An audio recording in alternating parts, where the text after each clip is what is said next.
educational purposes, focusing on the life, career, and legacy of Elvis Presley. While we aim to provide accurate and engaging material, certain elements may include personal opinions, creative interpretation, or historical speculation.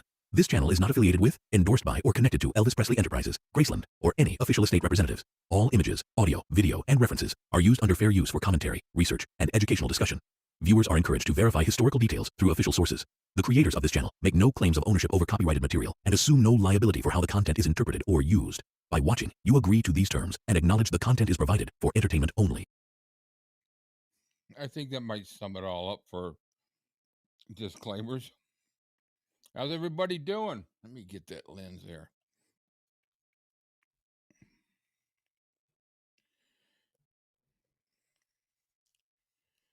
So Cam is not with me today because he scheduled some time for this weekend, because I had said it earlier the week that I wouldn't be doing much of anything, just to, so he's doing some stuff. Sorry, I had to call 911 someone, but what are you sorry for to me? I don't know. But right there by my steps in my front yard, like, I can't even lift it. I'm gonna have to get my cousin to come. I let them know. Was they planning on using it to get in my house? I don't know. You'll have to talk to the police. There's nothing I can do. It's unrelated to this topic today. So, hello, Deb. Hello, Natalie. No, we're just now starting. Our time went back an hour. So we're back to 5 hours behind the UK. We are 12, 16. Is it 16 hours behind Melbourne? And now I'm 7 hours behind Cam, because his time doesn't change. I know the UK changed, a few weeks ago. Why the hell did they even bother changing? It's ridiculous. I don't understand why they do this. So anyway, hi, Rick. It's Angie. Hello, Angie. Thank you for joining us today. Glad to see you here. Nancy's here. Who else we got? What do we got? 13 on board. So I got some fun stuff planned for the day. I've got a video that I've never seen before. I came across. It's an interview with Red West. I don't know what he's going to say. I'm hoping it's not going to be one of these basher things, and I don't think it is. I think it's just going to tell stories like Sonny does and like Sam does. I don't know. The only thing I did do was, while I did run a caption in there, because it had a little bit of an echo on it, and I couldn't get rid of the echo without their voices sounding like they were talking underwater. So I brought down the level of the volume. I mean, it's clear. You can hear it. It just echoes a little bit, because they're in an auditorium.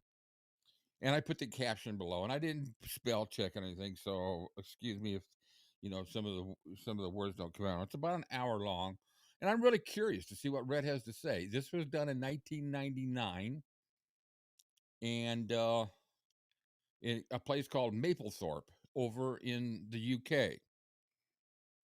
Let me find out, see if I can find exactly. Some Maplethorpe Auditorium or something like that. So I thought it'd be interesting to see. And then I got another little video. It's only 4 minutes long, and it's a Japanese made little documentary of behind the scenes of Aloha from Hawaii, and it's really cool. So it was all done in Japanese, so I dubbed it. It's all in English. It came out better than that German one that we did. And the guy that they changed, it's funny, they changed it to English, but this person speaking has a Japanese accent. It's pretty cool. So yeah, right. Hey, Kirsty. Yeah, you guys changed a week ago or so. So I almost had some of the time. So I got some stuff. I'm gonna update you on my week off. I know some people were kind of curious what was going on, and so I'm gonna fill you in. I kind of kept things close to the vest at the time, but I'm just gonna have fun today.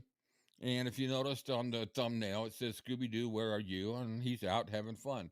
So good for him. It's good that he can get out and do that with some friends, I guess. He didn't tell me much. but he just said, because I told him, I said, "You gonna be around if I want to do any lives?" And he goes, "Ouch, no." They made plans, so I mean that's cool. I mean I don't expect him to live, to live to my schedule, and I love having him here, but I also am glad that he was able to get out and do some stuff. Especially when things have been pretty positive.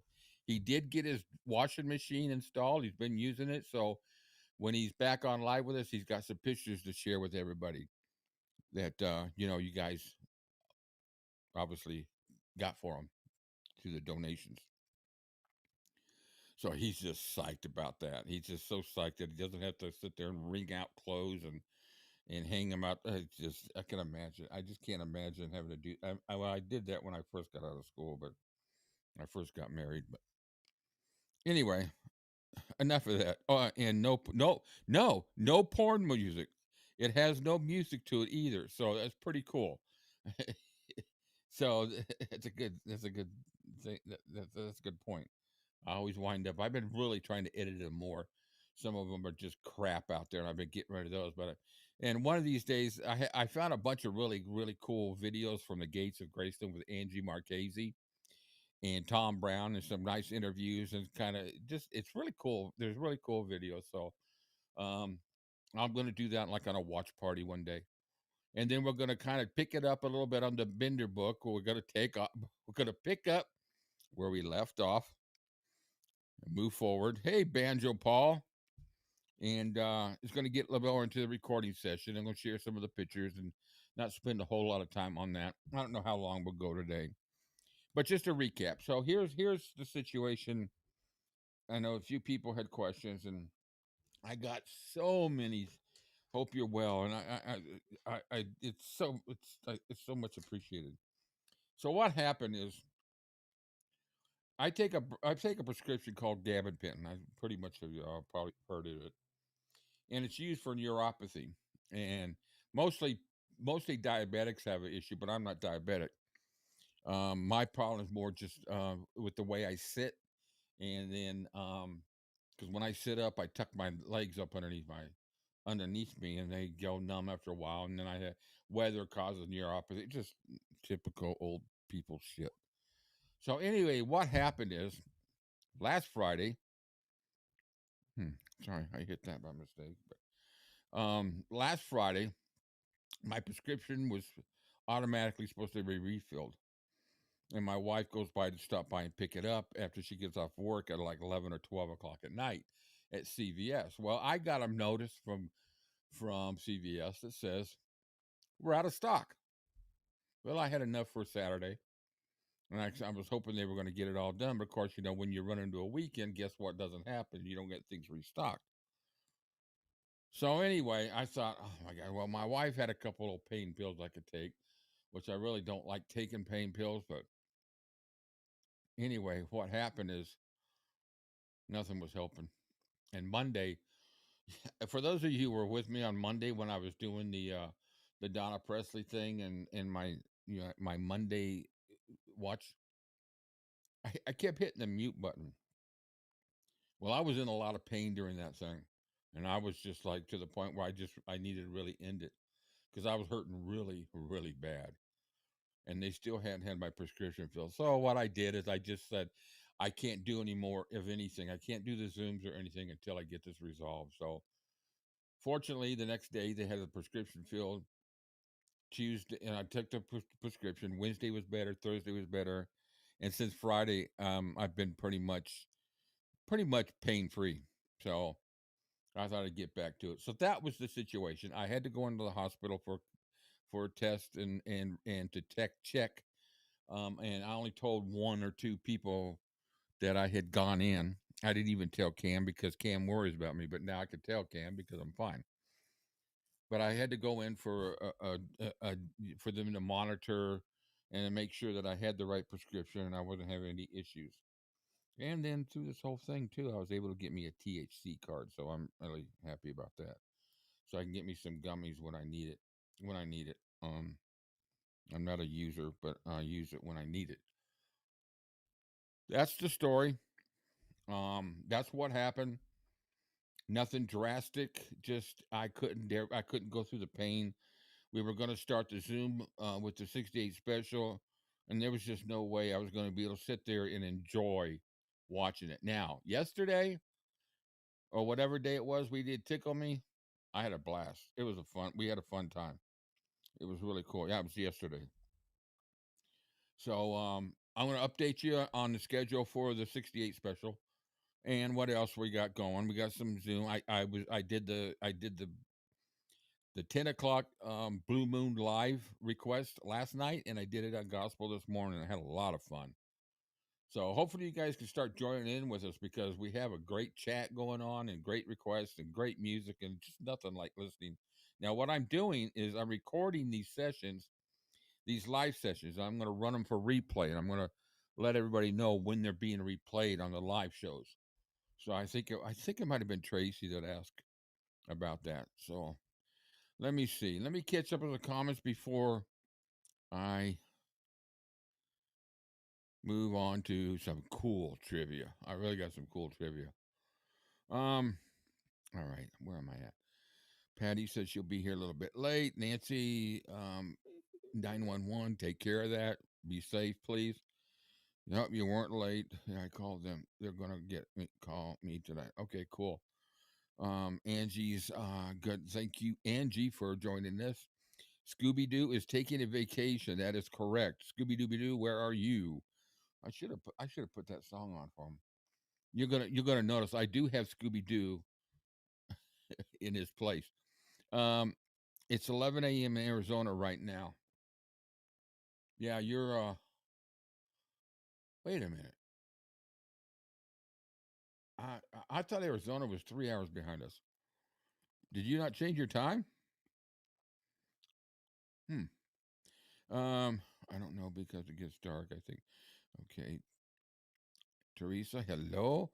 Kirsty, yeah, I got that one. Tracy, Kathleen. I can't tell you enough. There's several of you guys in the chat um, that have joined us on these movie watches, and we had a blast with Tickle Me yesterday. And I'm going to do Wild in the Country one day next week, but I'm going to show you the schedule for 68 special. I'm doing it twice. Each episode twice, so it's the UK, and it's only an hour and a half each episode. And like I said, with the movies, it takes me no work at all. It's just like flipping on a TV and watching movies with your friends. So all I do is turn it on, and I can sit here without a shirt on, and or I don't have to worry about anything. So it's fun. You gotta join us.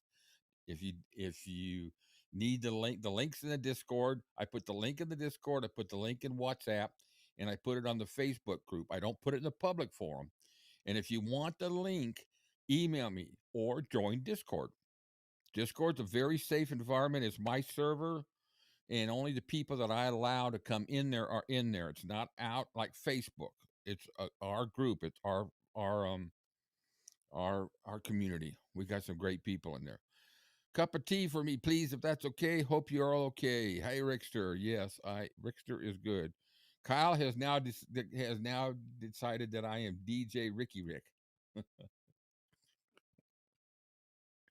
But Blue Moon Bob will appear at times. I had fun at the gospel show this morning. Yo, Kirsty Marie's the name of his latest flame. Oh, now we're gonna start singing. I just record Banjo Paul. You'll like this. I got back to recording again, and I laid down 2 tracks for Funny How Time Slips Away, and I'm playing around with crawfish right now. Trying my own style. I don't know. Hopefully, I'll finish it this week.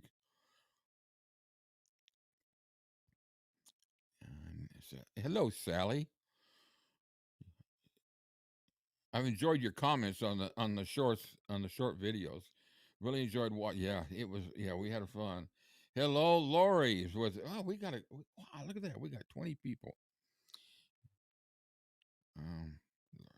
I think I got okay. So I said hello to everybody. I'm going to try to watch the comments as much as possible. I'll pause every once in a while.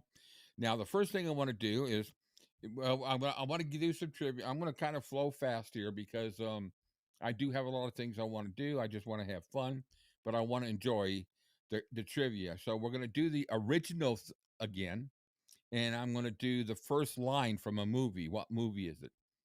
So I got those today to do. So where am I going to go? I am going to go. You guys will like this. So there's Cam. Cam is with us today. That's where you will see Cam on every scene. Very cool. All right. So this was done by a Japanese crew that came into Hawaii, and they filmed a little bit of a behind the scenes. They show his dressing room, and you kind of see the guy setting up. It's really cool. It's only 5 minutes long, 4 or 5 minutes long. But the challenge I had was it was in Japanese. Well, I have the software that I use to create Blue Moon Bob's voice and a few other voices. I've created my voice so I could actually. It's dead on. I did a clone of my voice. It's really cool. So I gotta get Cam's too. But anyway, so they did it behind the scenes. So I translated it to English. So I'm gonna play it here. I think you'll enjoy it. And let's. Cam's busy eating. I gotta enlarge that. Hold on. I gotta enlarge the lettering on it. My eyes are kind of blurry. Okay. Size of comment. Oh yeah, now I can read that. That's good. Yeah, he's eating Scooby snacks. All right, here we go. Behind the scenes. Aloha from Hawaii.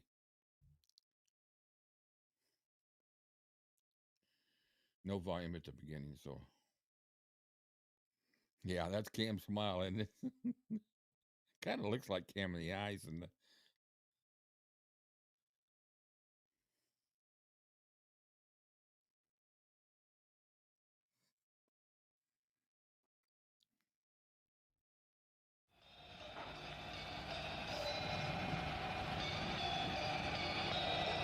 Right behind the stage, whether by luck or coincidence, the MTV booth was set up directly across from Elvis's dressing room. During the full rehearsal held last night, it was reported that Elvis, drenched in sweat, could be seen rushing into his dressing room after finishing the show. This is the inside of the HRC venue. It's a hall similar to a slightly smaller Nippon Budokan and can accommodate 10,000 spectators.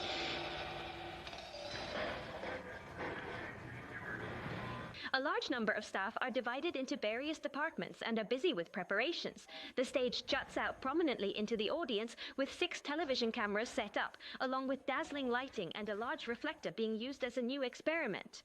With the show fast approaching, preparations are being made with great effort. It seems that the stage setup is completely different from Elvis's show held at the same HRC last November.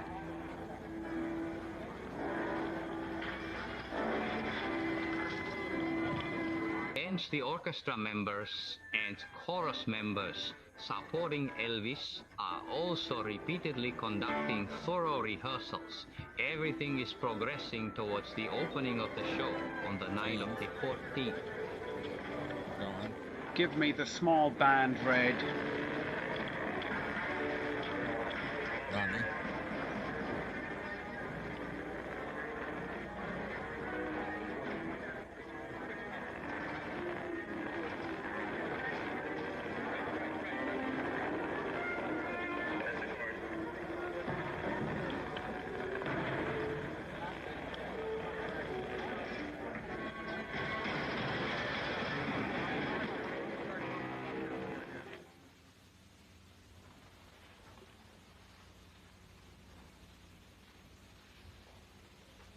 Hey, yes, this is Elvis's dressing room. Let's go inside. Right now, at this moment, Elvis, all dressed up, is eagerly waiting for the show to start. Elvis always says he gets very nervous before a show. I bet he's already feeling anxious at this moment, but somehow it makes me feel more excited.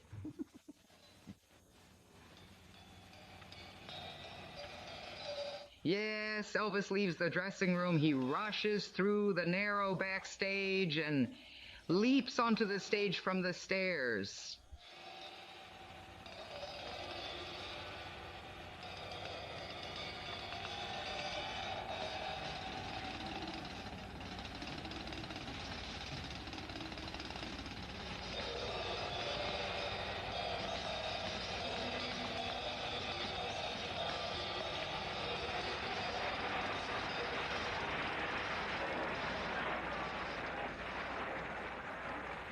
Okay, that's just one side. Show me. There it goes. Please work together on this one. Welcoming the world's greatest entertainer with such a large-scale setup and an unprecedented attempt to broadcast it live worldwide via satellite. Truly a show of the century, tonight's Elvis Presley show. Soon, live images and sound from the location will be delivered to this screen.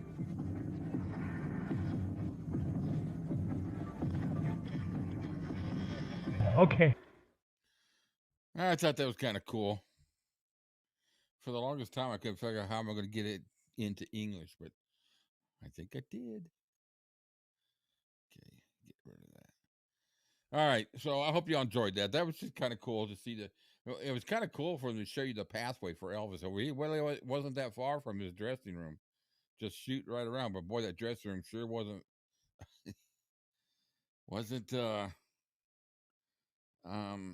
wasn't the International or the Hilton Hotel, was it? Okay, so let's get to okay, so now what I've done is I have done what I did last time. So last week I started the first line in a movie. So what I'm going to do, and I do it a little bit different this time, I'm playing the audio, and I'm going to see if you can guess the movie. And then what I'll do is I'll play the audio with the video from the movie. It's only a few seconds long, so I should be cool with anything, not having any issues. But I have fun doing this. In the originals, where I play the original recording of a song that Elvis redid later.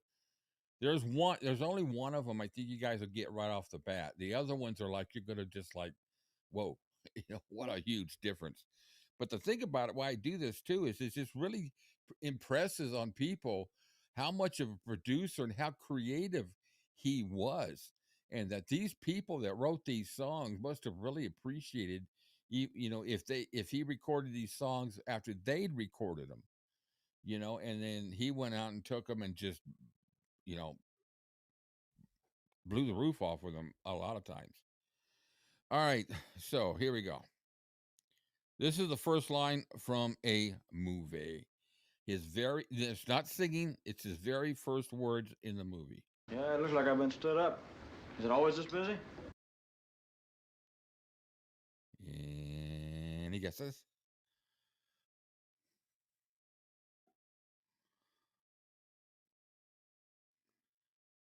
I hate the delays in this thing. If anybody's got. Oh my goodness, Natalie nailed it. Well, we did watch the movie last night, didn't we? Here it is. Yeah, it looks like I've been stood up. Is it always this busy? Yeah, it looks like I've been stood up. Is it always this busy? Good one. Good shot. Roustabout would have been a good pick too. Yeah, I think that would have been a good one. All right. I have 3 of these all together for the first line. That's what I was going to say. All right, so here's the second one. It's not the wildest artist I ever played to, Ambassador.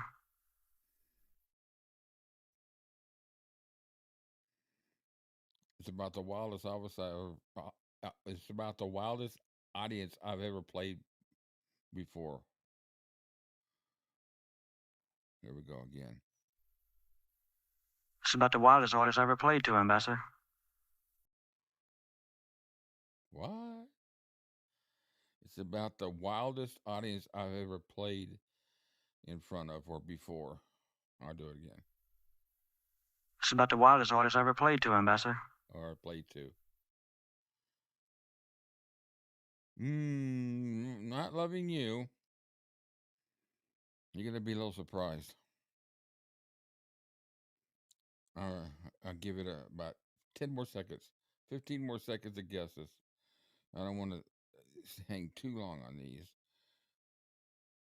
Loving You actually would be a good guess too on that one. Jailhouse Rock, nope. Easy Come, Easy Go. One more guess out there. Do we have one more guess? But doom, doom, doom, doom. All right, here we go. I'm going to play the video for you. It's about the wildest orders I ever played to, Ambassador. Hear 'em, scare 'em. Play it one more time. It's about the wildest orders I ever played to, Ambassador. I had to take that Lions noise out of there so you guys can understand. GI Blues. That was a good guess too. Oh crap! I know the movie. I can't think the name of it. He got in a fight with the guy. Well, you just summed up every freaking movie ever made. I think that I don't think there's a movie he didn't get a fight in. Was it? I don't think he got a fight. If that's the way it is, or Elvis on tour. But he fought. He got a fight in every movie. He got in a gunfight in Love Me Tender.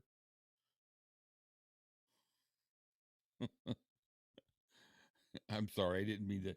I don't mean to pick on you. That's just. All right. So here's the last one. Come on, Peggy. It'll serve you right if you get burned. It won't be the first time.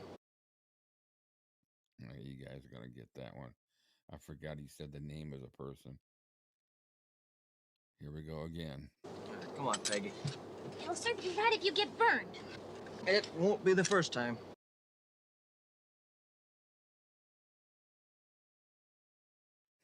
Can't believe. Oh, I hear the Lions now. That's funny. Fun in Acapulco? Nope.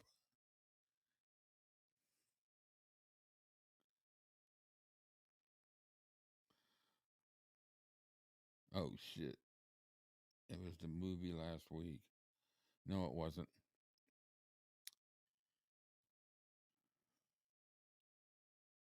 Come on, Peggy.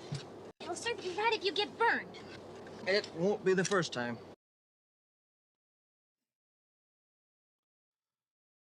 Anybody got that one? What was that movie? Come on, Peggy. It'll serve you right if you get burned. It won't be the first time. Ooh, you're in the right state, Deb. Hawaii. Good job. Paradise Hawaiian style. All right.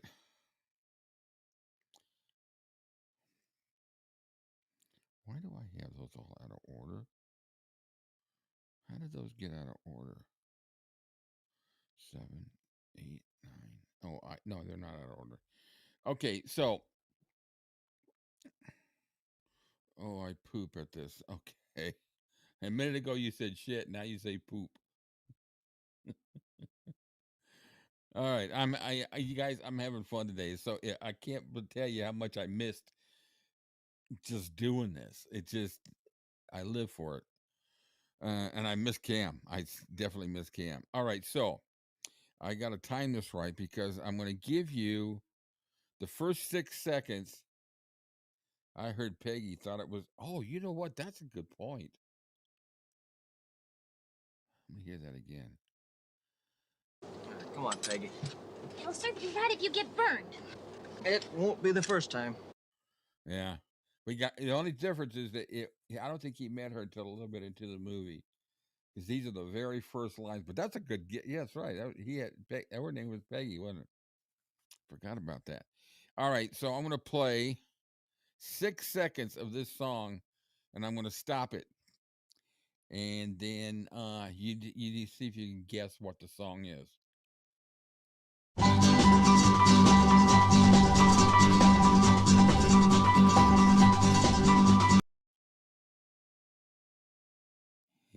Any guesses? I'll do it again here in a second. Listen to that rhythm.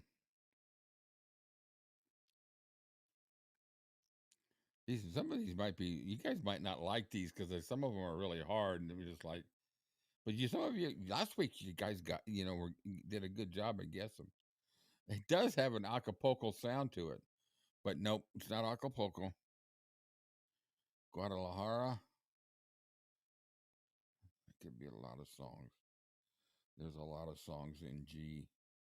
Well, it's not about the key. It's about the tempo and the melody. No, you and I would be the only ones to know it be in G, except, well, Banjo would probably know. But anyway, here we go. I'm going to play it one more time.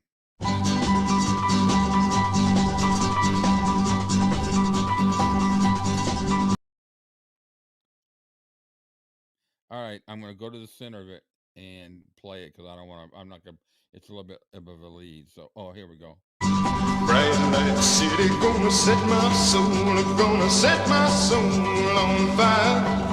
Gotta. Are you all shocked? Now that you hear it, you can tell. Yeah. But when you, originally, when you hear it, you don't. Yeah, you know what? Guadalajara, Fun and Acapulco would have Polko. Anyways, you know what I'm talking about. Would have been the first guess for me too. Banjo Paul, you think you got it now? Hello, Helen. Welcome welcome aboard. We're having some fun with some originals. We're just doing the first one. Yeah, see?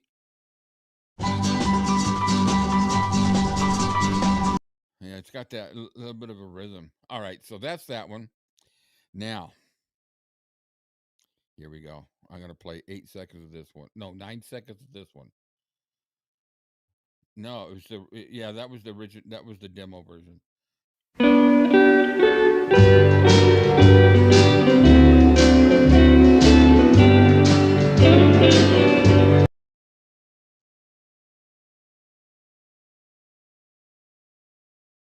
That could be that. Holy moly! My dad used to say that all the time. Holy moly! You know what? That was my first guess.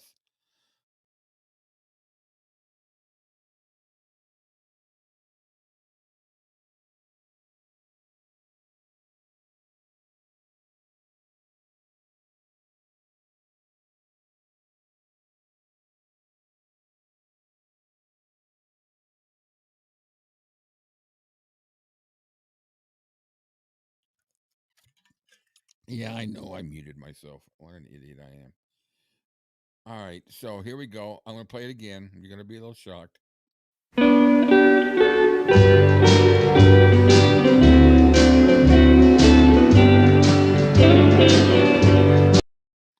Yeah, Banjo, I'm an idiot. I muted it to take a drink, so I realized that after I talked, and I turned the mute off and when I took a drink anyway. Hey, Vangello. All right, so I'm going to let it play through this time, guys. Oh, my God. Oh, Kyle got it. I knew Kyle would get that. Here you go.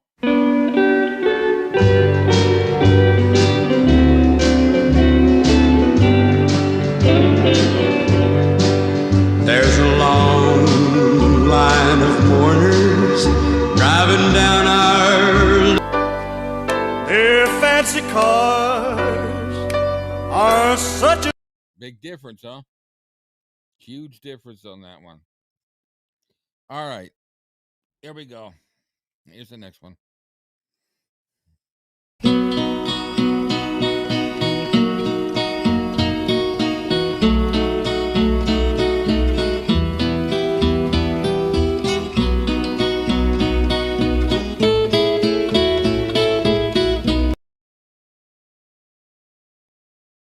That one's going to surprise you, too.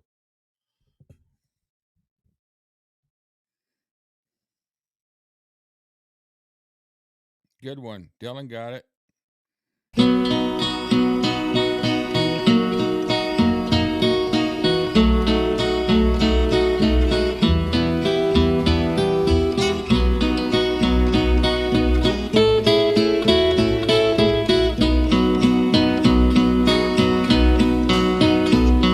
If Time were not a moving thing, and I couldn't make it stay. This hour of love we share would always be.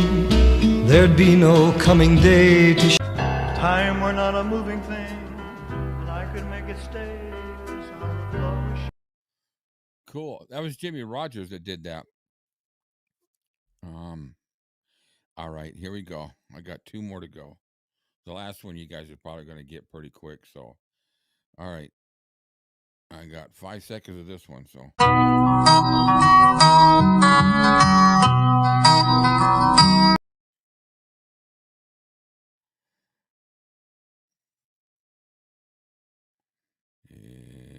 Any guesses?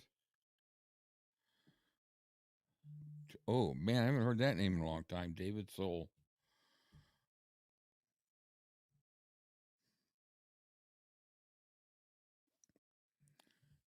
Okay, I'll do it one more time.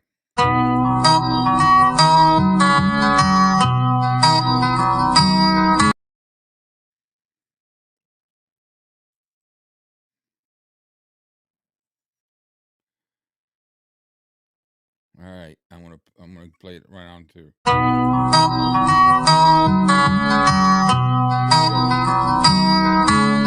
Nothing's quite as pretty as Mary in the morning, when through a sleepy haze I see her lying there. Lying there. Soft. Big difference on that one, huh? All right, last but not least, you guys are gonna pick this up real good, but I actually think this is a pretty cool version of this song. I think this is the demo. The song was written by the same guy that wrote, I believe I'm correct on this, wrote Suspicious Minds. All right, here we go.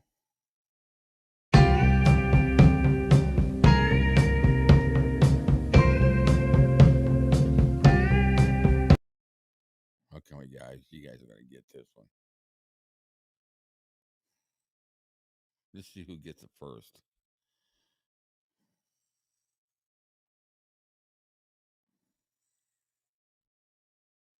Ooh, I'm waiting. One more time.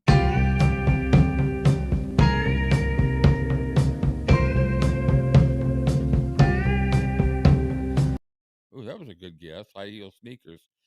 Yeah, Dylan, Frankie, Banjo Paul, Tracy, Kirsty. Yeah, listen to it. It's really good. I actually kind of like this. Not as good as Elvis's, but Mark James did a good version demo of Suspicious Minds too, but he just didn't.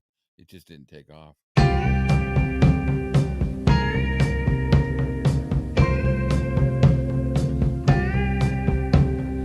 I remember as a child I used to hear music that they play with a feel. Some call it folk, some call it soul, but people, let me tell you, it was rock and roll. I was raised in a wild, got that rhythm and it's folk, some call it soul. I like this version of it. I think it's got a great beat, that backbeat with the drum, man. Really good, but nothing compares to Elvis. None at all. Sounds like Floyd almost. Yeah, I like it. I usually just copy everyone else's. At least you're honest about it. Honest about cheating. No, I'm just kidding. That's good. Yeah, it's a good version. Mark James was really a good. He wrote some great songs. He wrote, he wrote "Always on My Mind." He wrote that with Johnny Christopher, and I'm pretty sure he did "Raised on Rock" here. You know what? I'll tell you this. Yep, it is. That's Mark James. It was Mark James. So cool. Very good. All right, guys. So that's it with the trivia. I got a few pictures to share, and then we're gonna move on, and we're gonna watch this video.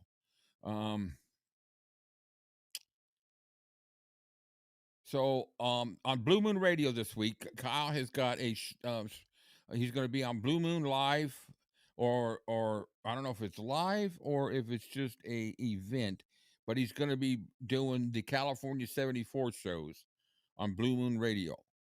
So check that out. And that's at 10 o'clock, 10 to 11 Wednesday night. All right. And then he's got the Movie Madness, which he's been doing the last few weeks. That's the same. All his things are shows are 10 o'clock. Most of them are 10 o'clock. Now, I'm going to start doing some afternoon rush hour type shows too, so that other people can get into the request and have some fun. And I kind of want to have a little bit of a fun with the rush hour. I'll do a pre-recorded little helicopter traffic report. It'll be fun. We'll just kind of fun. And we'll have Blue Moon Bob do the traffic report. Or maybe who was it? Let's see. We got, was it Blue Moon Johnny, Blue Moon Bob? Maybe we had to get Blue Moon Susie. Oh, Susie Q. All right, so that's that one. What do I got here?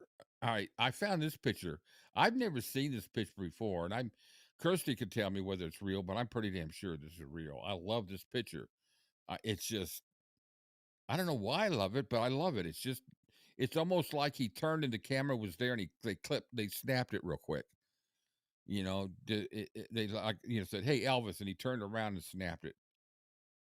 But I love it. I think it's a great picture. Cool picture. And this one right here, I've never seen this one either. I'm gonna blow it up here a little bit. I'm pretty sure this is supposed to be at Graceland in '57, and it looks like a couple little fans came up out there, and he took his picture with them. I hope it's real because I think it's cool. But we have, yeah. Kirsty said the first one was real. I don't see anything that makes either one of these look fake. I just think they're kind of, but I love it. I haven't. Yeah, I think it's cute. It was supposedly right. It's Graceland, 1957, so it couldn't be too long after he bought the place. And I'm sure that these kids were with their parents, obviously, and or who knows? They may be. I don't know. Maybe they're just kids of somebody he knows. Now, I don't know if you've all seen this. Well, first of all, this cover on whatever this magazine is, Priscilla on a horse, which is, I could come up with a few jokes on that, but I want you to see something. Oh, let me delete that. Okay, there's the picture now. You can see it. This is what I think is cool. I want you to take a look at Harper and Finley. I can't tell which one. Look how much the girl on the right, I don't know which one's which, looks like Lisa. Oh my God, can she look any more like Lisa? What do y'all think? I need to get I took her out of the picture, Cheryl. Doesn't she look just, am I wrong? She looks just like Lisa. Now, unfortunately, I don't know which one's which. Somebody tell me if they know which one's Harper and which one's Finley. But the girl on the left looks a little bit like Priscilla. I'm sorry to say that. But, Priscilla, I won't take away from the fact that Priscilla was beautiful when she was younger. Right now she looks like a recovered upholstery. But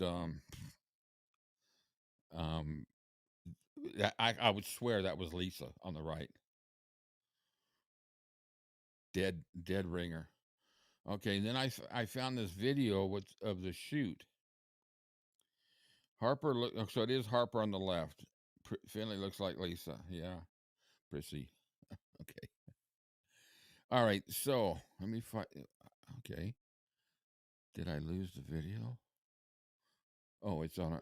I think I got it somewhere else. What the hell? Gates. Oh, there's another cool shot I like. That must have been right about the time they installed the gates or they were coming to work. Yeah, of course she's up on the horse lording over them. This picture is cool. I've never seen this picture before. It's a different angle of the I think this is the press conference after the opening night. But somebody must have said something funny, but everybody just like ripping it up.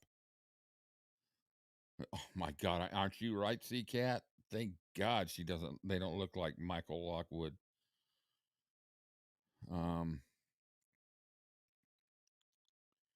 That's the fake one, Rick. Which one's the fake one? This is fake?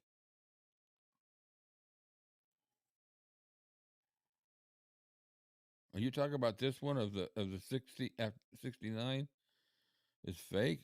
Wow. Looks real.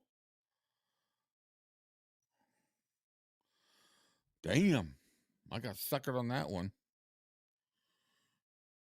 Anyway, I don't know if you've all heard. I don't know if it's just BS because we hear so much, but supposedly it's going to be released in late February. So get your tickets, get ready, because it's coming.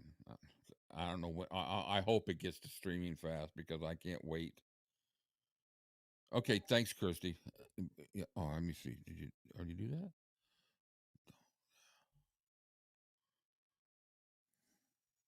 Oh, here. Yep. There it is. And now that picture I've seen. Duh, I should have done that. Let me bring this down. Save. Close. And I'm going to show everybody this one. I get suckered on this stuff. And where'd it go? All right.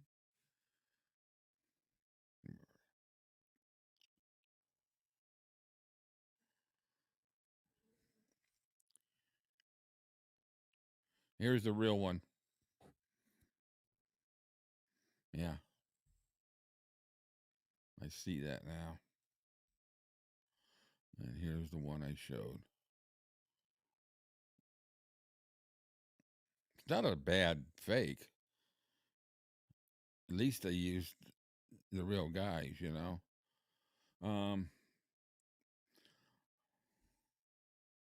Somehow I'm out of the group on Discord. I checked last night. What group did you ever? Were you in my? I haven't lost any people in my group. Did you ever join my group on Discord? I think this is fake. I know it's fake. It's AI. Looks nothing like Lisa Marie, and he would never wear clothes like that. Well, I don't know if he would, but that's just not the shape of his body.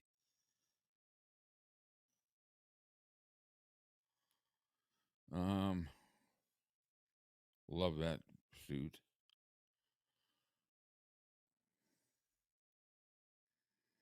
I don't know. It looks like it's touched up though. It's probably fake. And that's fake, isn't it? His pants don't look right. He never had a. Okay, I got to be careful how I say this, but he never had a baggy crotch. But Kirsty will know. I'll leave that up for a second. There's I could have sworn I had this one video.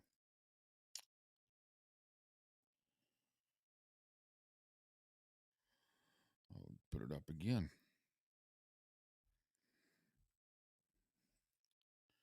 Fake. That's real, but touched up. Okay, I can see that. All right, Fringe. What's that? November. Okay, thanks, Kirsty. All right, so this is a video of that shoot. There's no volume to it. Just a little 50-second video. See, she looks a lot like, her eyes look like Priscilla's eyes. So the girl on the left was Harper, right? And the one on the right, that must be Priscilla riding her horse.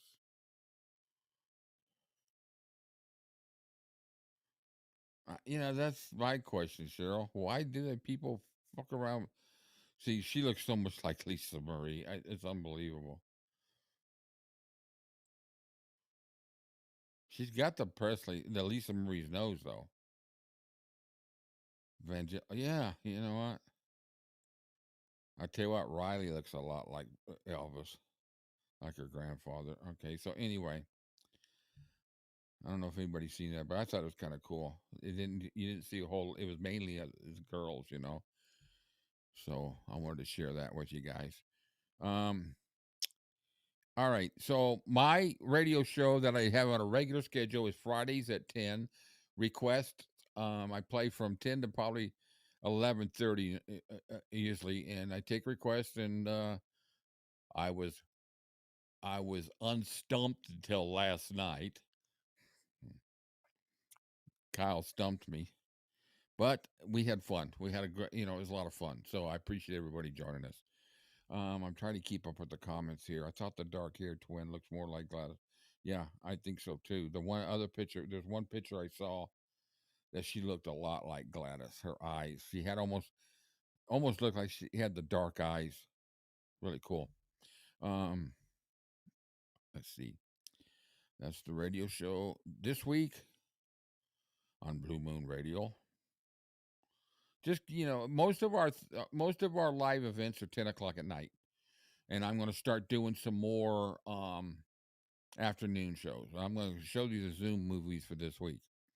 I tell you, you guys, if you're able to join us one time, you'll have a blast. Gotta bring Scooby back. All right, so that's all that news. Let's get back to here real quick, and so let me put this full so you guys can see it. So what I'm going to do is, and like I said, it looks like it's a lot I'm doing, but just keep in mind, all those times are just the times, that it shows when we do it. It's not me doing it every single time. So on Tuesday, I'm going to do the complete sit down show number 1 and the complete stand up show number 1 on Tuesday at 3 p.m. and 8 p.m. Eastern Daylight Time. All the other times for everybody, wherever you live, are on this spread here. That way, the U.S. can get in on it. Whoever wants to get on it, and the U.K. will be able to see it, like at the 3 o'clock one.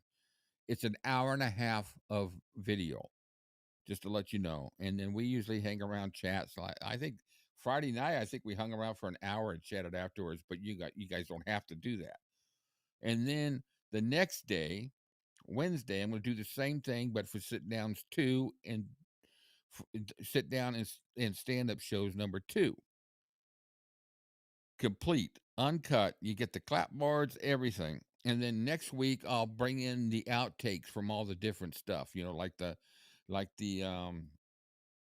bordello scene and the karate scene and all the different things. We'll do that next week. And that way everybody that wants to will have seen the whole outtakes and everything that's available. All the takes for If I Can Dream, all the opening takes for the opening sequence, everything. And until I get them all covered, we're going to do that. Now, next week, sometime during the week, I'm just going to pop out and say, hey, let's watch Wild in the Country or another movie. I don't know. Maybe not. I don't know. I'll wait until after this, but it just depends. Because these are the only 2 things I'm really doing during the week. I'm not going to do a live tomorrow, Monday, but I'm going to get back to that next week until I get things lined up. So if you want to join us on the Zooms, just join Discord or email me, and I'll send you the link so you can guys join us. If you want to join Discord, email me, and I'll send you an invite. I'm not going to post invites on here or in the public because I don't want anybody just popping in and coming in, because then I'll have to weed them out. It's our community. It's us. And also too, I've almost finished creating some little Elvis-A-Z Elvis fan club cards, and they'll be really nice. So I'll just, whoever wants them, I'll send them to them. But just to have our own fan club. See who wants to join it. Anyways, so that's all the fun stuff. Now let's watch this video. Let's see. Now we're only 2 hours apart. I don't understand. Did you guys not change your time, Deb? I'll have to figure that out, Deb, because okay, well, hold on a second. What city are you in, Deb? Let me do this.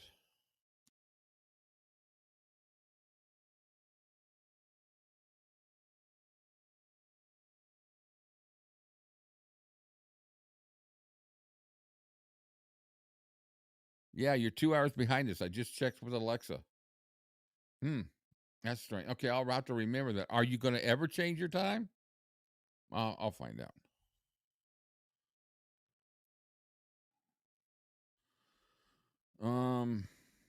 Let me catch up, make sure I'm good with comments. Arizona doesn't change time. Well, I wish they'd stop doing it here too. All right, here's the movie. This is Red West interview in Mabel something. Mabel whoever. Let's see. Mabel Thorpe. It's in the UK. It was done on March 11th, 1999. So here we go. Let's watch it. Pause it if I need to. I'll keep the. We'll be able to see the comments.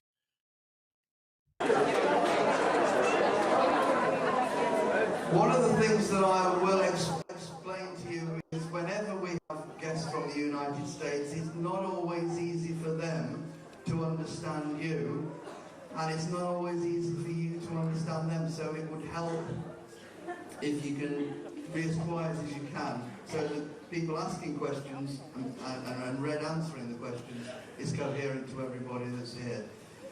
Briefly, just to tell you that I don't know how much you know about Red West. He was born in Bolivar in Tennessee. That's a small town 60 miles from Memphis. He first met Elvis, which I know you're all going to ask about, in 1949 at Humes High.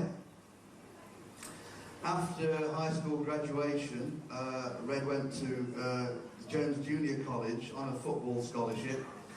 But during the summers, he toured with Elvis, Scotty and Bill, particularly around the southern states, and the weekends went to the Louisiana hayride and occasionally to New York, and to travel to places like New York and Florida in those days must have been a culture shock for everybody, including Elvis. It must have been a marvelous and exciting time. In 1956, Red joined the United States Marine Corps and spent 18 months in the Mediterranean. When Elvis's movie career was getting underway and Red's tour ended, Elvis asked him, as he was about to be inducted into the army, if Red would like to join him in Bad Nauheim, and he spent 8 months with Elvis in Germany. After Elvis's discharge, then Elvis, as you know, went on to make GI Blues, and Red also appeared with Juliet Prowse in the movie. In 1961, he got married to Patricia Boyd, who's accompanied him over here. And whilst, when they had their first son, Brent, in 1961, Red started seriously writing songs. Now, we all know the songs that he wrote for Elvis Presley, of which there were many, many. But of course, you might not know that he's also written songs for Pat Clark, Pat Boone, Rick Nelson, Gary Puckett and the Union Gap, Ronnie Mills Gap, and a lot of others. The biggest hits that Red thinks that he had with Elvis was, of course, Separate Ways, Holly Leaves and Christmas Trees, If You Talk in Your Sleep, You'll Be Gone, That's Someone You'll Never Forget, a load of others, and probably the biggest selling Red composed song would be If Every Day Was Like Christmas. It sold over 20 million units around the world. What you also may or may not know is that Red has appeared in countless films with countless stars, and I'm sure you'll want to ask lots of questions. On an amusing note, someone once said the only thing that would ever stop Red West would be a bullet. Would you put your hands together, ladies and gentlemen? Red West!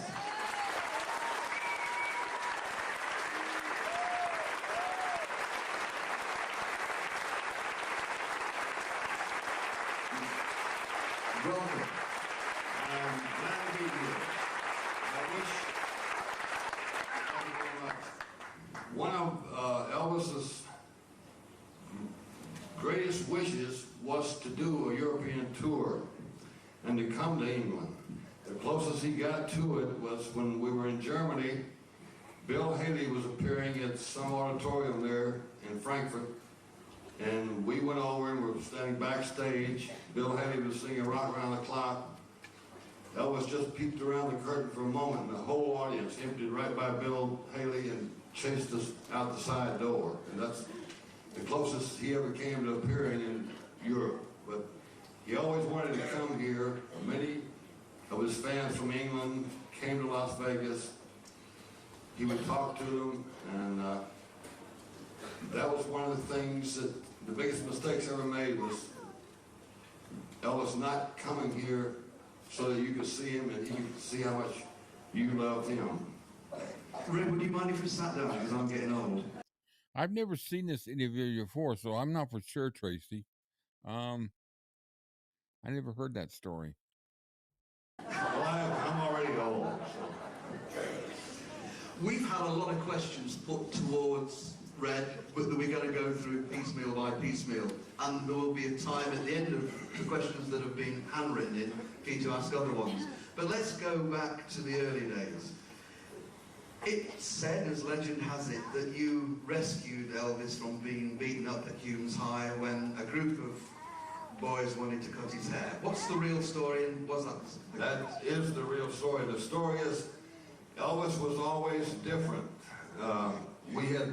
I've got one now. I just did a movie that required me to go back in time. But 1999, Deb. We had crew cuts, wore T-shirts and blue jeans. Elvis had the long ducktails, the long sideburns, and he wore the loud clothes. And naturally, he was a target for all of the bullies. And just one day, luckily, I walked into the boys' bathroom at Humes High School, and 3 guys were going to cut his hair, just, to make themselves look big or make them feel big or whatever. And I intervened and stopped it, and I guess that stuck, because a couple of years later, after Elvis had his first record, he came over and asked me if I would like to go with him. I think it was Grenada, Mississippi or somewhere, and I went, and I was with him from then on, except for a couple of years in the Marine Corps, whatever. But Elvis and I were great friends. Some things happened that I hope we can dwell on the happier times at this get-together, because they outweighed the bad times. And we had some good times, some great fun times, and one of the reasons why I wanted to watch this is because I've never really seen any interviews like this with Red. After all, I've seen him in movies, and I've seen him when he was with, Dave, and when he was with a group of guys, but I've never seen a one-on-one interview like this, like I've seen with Jerry, and I've seen with Sonny, and a few others.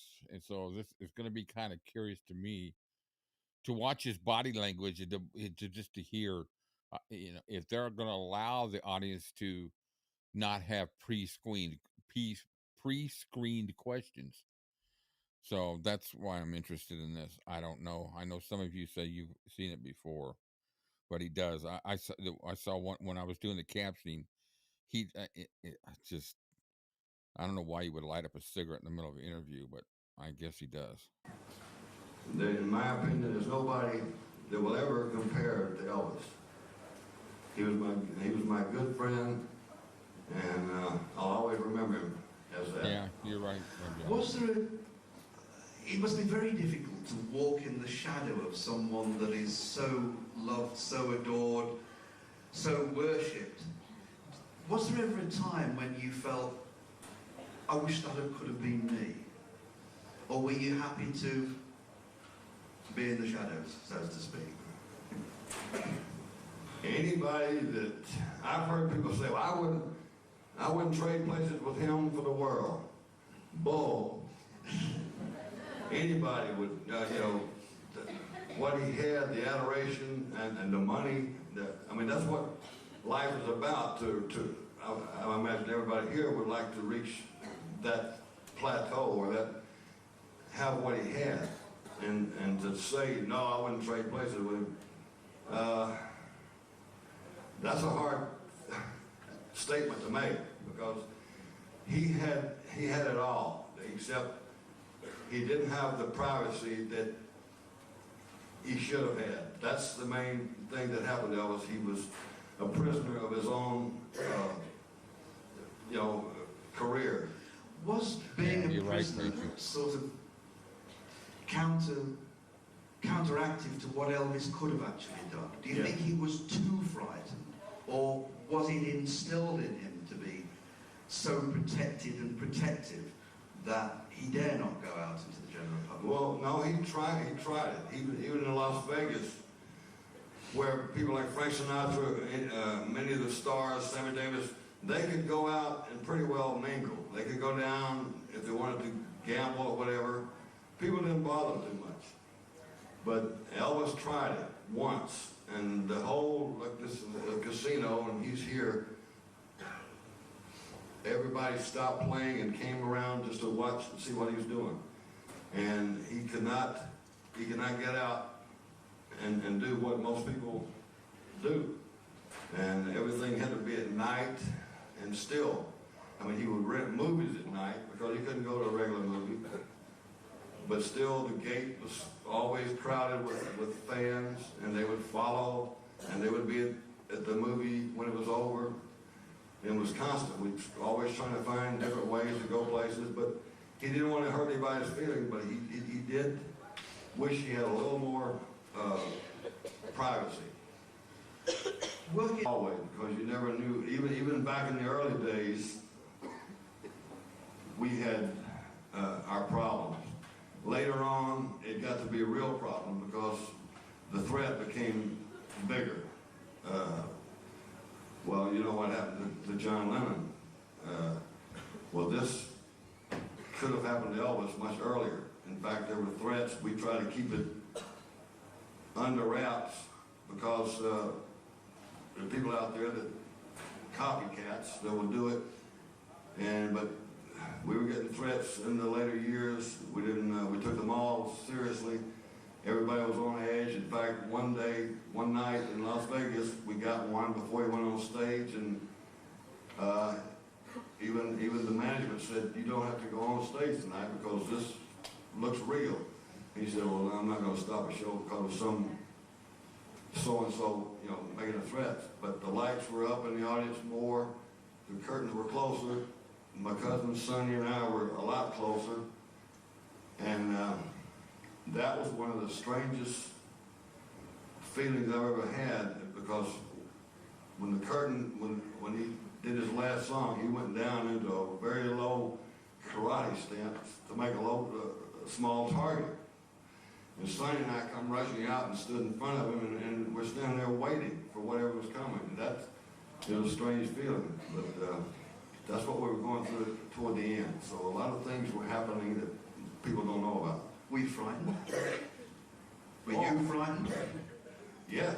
He does, doesn't he? He sounds like he's had a drink or two. He did his show. He said, "I'm not going to be bullied by some idiot like that, And we're watching every move, everything that moved in the audience. And sometimes we overreacted on other occasions, maybe. But in the end, I'd rather overreact than not be there on time. But were you permanently hyped up? Were you always on edge? Always. Expecting the worst? Always. Especially, after these things start going. I mean, we're aware. We saw what's happened to people, by not being prepared or not thinking things could happen. So we were always ready as we could be. Let's go back to the early days. When did you first talk to Elvis about him being signed up by Colonel Parker? Were you aware what was going on at that time?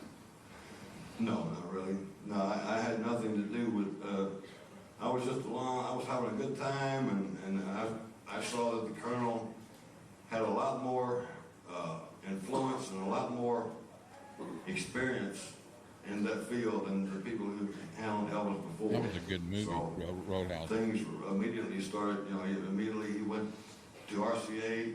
He did the Jackie Gleason show with Tommy and Jimmy Dorsey, which made him visible to the world, and not just to those around Tennessee and Texas and Arkansas. So I knew that something big was happening, but I didn't know it was going to be as big as it became. In the early days, did Elvis Presley mix with lots of other stars, or Yes. did he tend to keep apart? No. He when he was doing the tours with the Browns, Hank Snow, and when he did the Louisiana Hayride, Johnny Horton, George Jones. That's a funny story. Before I forget it, Elvis has had 3 hit records. He was doing the Louisiana Hayride, and George Jones went on right before him. And George Jones, who was probably put up to it by Johnny Horton and the rest of the old timers, he did all 3 of Elvis's hits. And we're standing backstage watching there. And George came off and said, "I'm sorry, Elvis, but I ain't had a hit in a long time." He walked off. And Elvis went out and sang 3 gospel songs and came off and said, "Let's get the hell out of here." And that was funny. Not at the time, but later on we laughed about it. Well, Elvis obviously worked with his people, but did he socialize with them? Oh, yes. We have a picture at home. The Browns, Jim Ed Brown. I don't know if you are aware of the country group, the brothers and sisters. They had a hit called Little Jimmy Brown. And we have a picture at home of we're celebrating their father and mother's wedding anniversary. And around the table was Hank Snow Jr., Floyd Kramer, good gosh, I can't remember who, but this was a whole musical group, you know, and he hung out with them then. Later on, it was different, but when he first started out, he liked to hang out with Johnny Horton and those guys. We'd go out to dinner after the show, but later on, he kind of stayed by himself. Was there a time when you thought that Elvis made a conscious decision that he couldn't go out anymore? He could no longer go to the local hamburger place to shop, to do anything that normal, ordinary people have the opportunity to do. Did it come all at once, or was there a gradual learning that there were going to be problems? I think it was gradual. When he started making the movies, it became even more evident, you know, because he became more of a visual thing to people who probably hadn't seen him. And that's when it really started to, you couldn't even go out the gate. And we'd look for back ways out, and jump over the fence, whatever. But yeah, when the movies started after Love Me Tender, it became pretty hard to go out into the public. Do you think that you personally wouldn't have gotten into the movie industry had it not been for knowing Elvis Presley and not being associated with Elvis, or was that a way in your life that you personally wanted to go? That's what I always wanted to do, but no, I would never have made it probably without knowing him, because the people I met with him are the ones who helped me get into it. Well, I came back early from Germany and went directly to Hollywood. It's what I always wanted to do, but knowing him opened doors that would never have been open. So Nick Adams, I don't know if you remember Nick Adams, did a series called The Rebel. He was a friend of Elvis's, and I went to Hollywood and met him. He helped me get into the first door. And then Robert Conrad, who did Hawaiian Eye, and Wild Wild West. We played football. See, we played football every Sunday when Elvis got back, and all these people would come out. Pat Boone, and I met these people and ended up working with them. So, no, everything I got, I owed Elvis. Did you, I mean, that really is a statement to make, isn't it? Everything I got. It's real, it's true. Did you have to have any drama coaching of any kind, or did it come natural? No, I studied acting with a guy who's still around, Jeff Corey, an old character actor, and Robert Blake, I think, studied with him. Jack Nicholson studied with him. No, you don't just go out and start acting. With Elvis could have been, I think, a tremendous actor if he had had the chance to study first instead of being thrown right into it. Anybody who wants to be an actor, you study acting first, but you don't just step in front of a camera. You'll forget your name, which I did. Did you enjoy the films that Elvis did? Yes, I enjoyed the first ones. Blue Hawaii, GI Blues, Flaming Star especially. I could count on one hand the ones that were good, and the rest of them were things that were thrown at him with no thought of anything other than making a buck. Forget the songs were bad, the scripts were bad. But for those of you who saw Wild in the Country and those movies I just mentioned, he had the ability, if he had some training, and also he could have done better than the other. He just kind of breezed through the others to get them out of the way because there was nothing to him as far as he was concerned. I mean,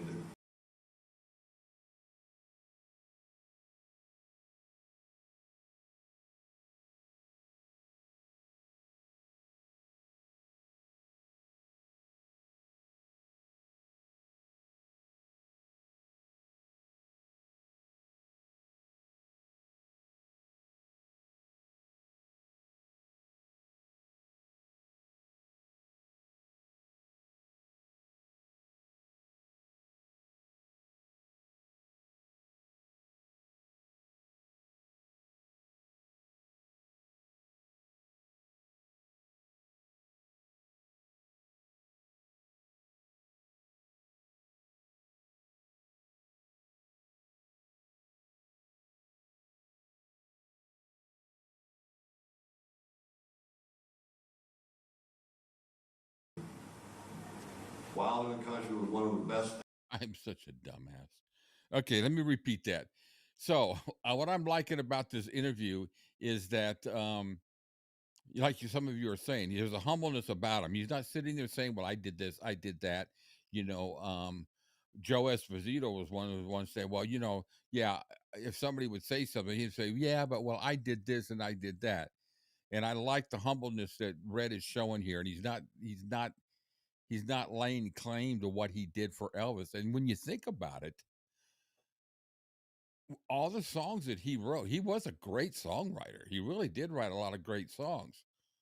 And when you think about it, how much he contributed to the career of Elvis in that aspect, I like this interview.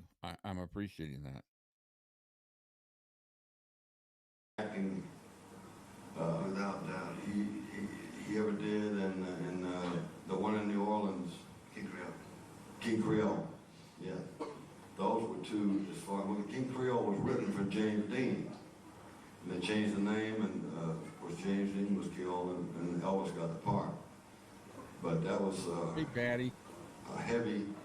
Yeah, I'm glad you could join us. Dramatic acting part for him, and I think he did it very well. But then he lost interest as the movies went by. I guess when the British invasion first started to penetrate the charts in the States, I gotta say, the interview is asking some good questions must have taken a step back and said to yourselves, what's happening here? We need to reassert our place in the marketplace here because all these liners are coming over and taking our money. The movies by Elvis always said there's room for everybody. He was never threatened. In fact, when we were he had his home in Bel Air, and I guess everybody knows about when the Beatles came to his house. It was one of the best fun times we ever had. We just sat around. Ringo, myself, and my cousins played pool Ringo was he was kind of a loner in the group. The rest of them, Elvis, they sat and chit-chatted all night and had a ball. He was never, the only thing, yeah, I've got some when of he his was in the books, Army, Misty. he He's felt got like some good books. his hands were tied, and everybody was doing their thing, but he was in the Army, but he said, I've got this to do, and then I hope they'll remember me when I get out. But he never wished anybody any bad luck or anything like that. Maybe you've heard that he did, but... Can you guys not hear me?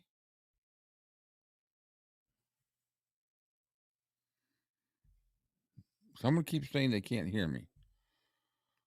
I'm going to turn the volume up on the interview here.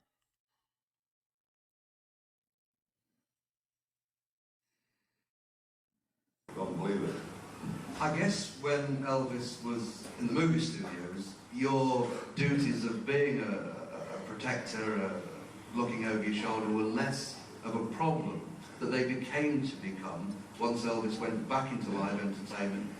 Initially, Las Vegas, a relatively easy place to protect, but was on tour. It must have been a nightmare.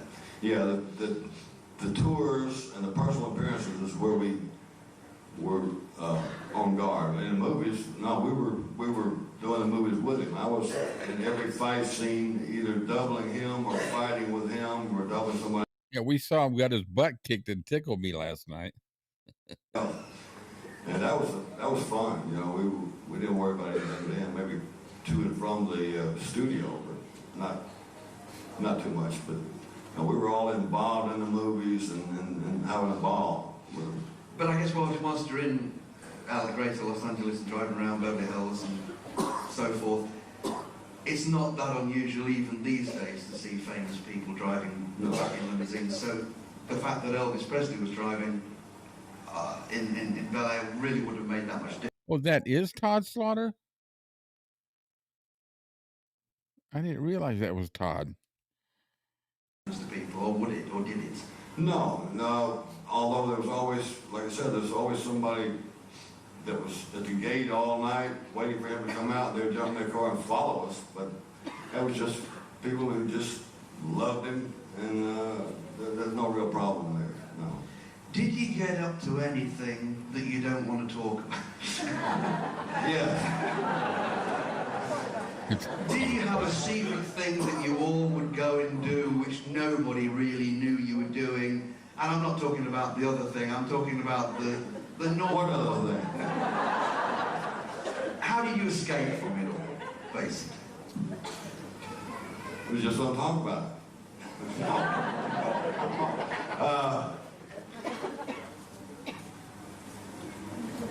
I don't really know how to answer that.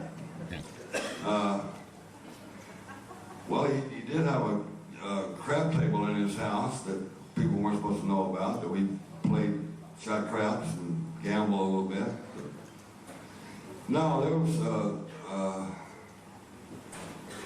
nothing really You didn't just disappear to Malibu or go fishing or do normal things that in an environment where you could escape when no one would see you. That's the point I'm getting. No. The only time we went fishing was early in his career when he used to love to go to Biloxi, Mississippi. And we went out on this boat, his cousins and his girlfriend and whatever. And that was fun. We fished. I remember I caught a shark. He caught a bunch of these, bonita, whatever. But that was in the early days. That was in the, that was in the late 50s, 54, 55. There's some charming film footage of Elvis going to Catalina Island. Did you accompany him when he did that? No. I think I was in the Marine Corps then. That had to be in 56, 57, when he was doing his first movie, yeah. I missed that. I missed those days because that had to be, his cousin Gene was with him, and the first time to Hollywood had to be an experience. I wish I could have seen that, but I went to the Marine Corps. Do you feel that you missed out by not being there? No, I think things worked out the way they're supposed to for me. Somebody in the audience needs a yeah, coffee. I missed that initial changeover from Memphis to movies. You know, the first one. I missed the first two, and I wish I could have been there because I've seen pictures of some. That was really some crazy times for Elvis because he was young and all this and thrown at him, and he handled it pretty well. But I heard there was pretty wild times in those first couple movies. Going on to Las Vegas, because I think there's the three schools of fans: the fans that like the 50s, the fans that do like the movies, because an awful lot of the music that we play in our events, believe it or not, are from the movies that generally probably Elvis didn't like and possibly didn't like recording. But the songs to us all here have their own magic. Right. But I guess it's easier to relate to Elvis in the 70s. That's how I look at it. Which of course was a combination of very happy times with Elvis Presley's success of getting back into live entertainment and very sad times. I mean, I always remember at one of these early sessions several years ago, there was a guy at the back who stood up and he said, "I would never believe that Elvis Presley would ever take drugs. And that bastard that prescribed them should have been shot." We all have a tendency of from time to time, putting on those rose-coloured glasses. But was it for Elvis? Was the majority of his lifetime a happy experience? Yes. That's what I was saying earlier. I want to remember the good times because they were exceptionally good. He was like a brother. He was closer to me than my own brothers.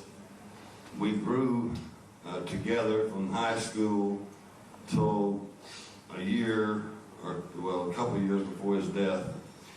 There were many, many good times. Like I said, we used to go to Biloxi, go fishing. We had these wild fireworks fight at night on the golf course. The crazy things we did on the road. We had a certain little game we would play to break the boredom. We'd drive along the countryside and we were going over a bridge. We had this little thing where somebody was talking about something they thought was really important. You'd tap them on the head. That's supposed to like change the channel. You know, go to completely something different. You'd say, you know, I thought the thing we did, you tap his head, oh the hell with it. He took his shoes off and threw them out the window into the river. Shoot, we just kept going. Things like that, stupid little things just to break the monotony. But they were fun. I mean, some of the things were crazy. Bill Black was one of the craziest guys I ever met, you know, the bass player. And we had some good times on the road in those early days. And they far overshadow the bad times, although the bad times were bad. But we had too many good times to dwell on that. It's just something that happened. And we were talking about, like me, I'm dying for a cigarette right now. You're welcome to have one. There are former people who are alcoholics. I have a brother who is addicted to gambling. I might as well get into this now and tell you. People have come up to me and said, why the hell didn't you do something to stop it? They don't know that I did try. They don't know that I got fired because I tried. But I broke his stepbrothers and one other group, member of one of the singing groups, were bringing these things to him. And I found out about it. I kicked the door in. I stomped the guy's foot and broke his foot. Said, "You keep bringing it, I'm just going to work my way up." And Elvis, of course, found out about it, and I was gone.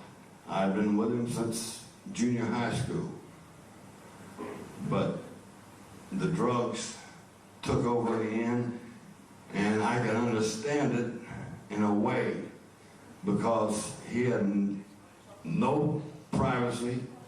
He was bored with his life. Let me go through the thing here. He started out great doing personal appearances. Then he went into the movies. The movies got to be a drag because of what we've been talking about. The songs were terrible, the scripts were terrible. I want to change, so he went to Vegas.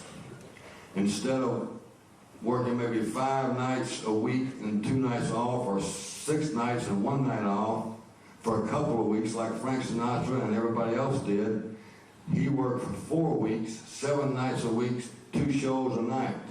Colonel was downstairs gambling, enjoying himself. So this got to be old. Okay, I want to go back to the road. I want out of this. The movie's got to be a drag. This is going to be a drag. I want to get back in front of the audience around the country, the world. Okay. Colonel started booking him in the same towns. Each tour would hit Roanoke, Virginia, would hit so-and-so and so-and-so, Atlanta, Georgia. He wanted to come here.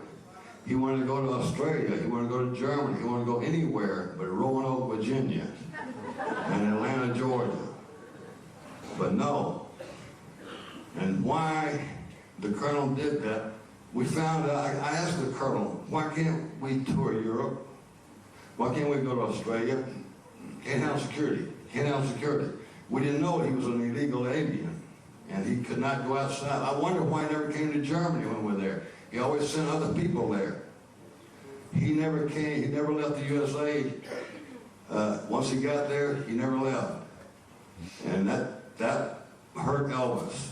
If Elvis could have gotten out and seen you people and entertained you and everybody else, it could have been different. But he was a prisoner of his own success, and let's say the Colonel got him to where he was, but he also put him where he is. You really believe that? Yes.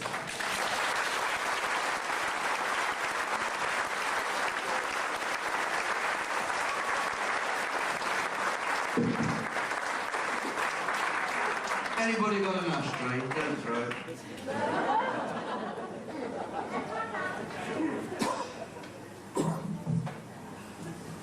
In a few moments, I'm going to put some questions over to you. But I have had some questions here that there are a combination of questions that I guess have already been discussed. But let me ask you a question here. Tony Curtis once said that kissing Marilyn Monroe was like kissing Hitler. Did Elvis Presley ever kiss Marilyn Monroe? No. Did you? No. That's the one you missed.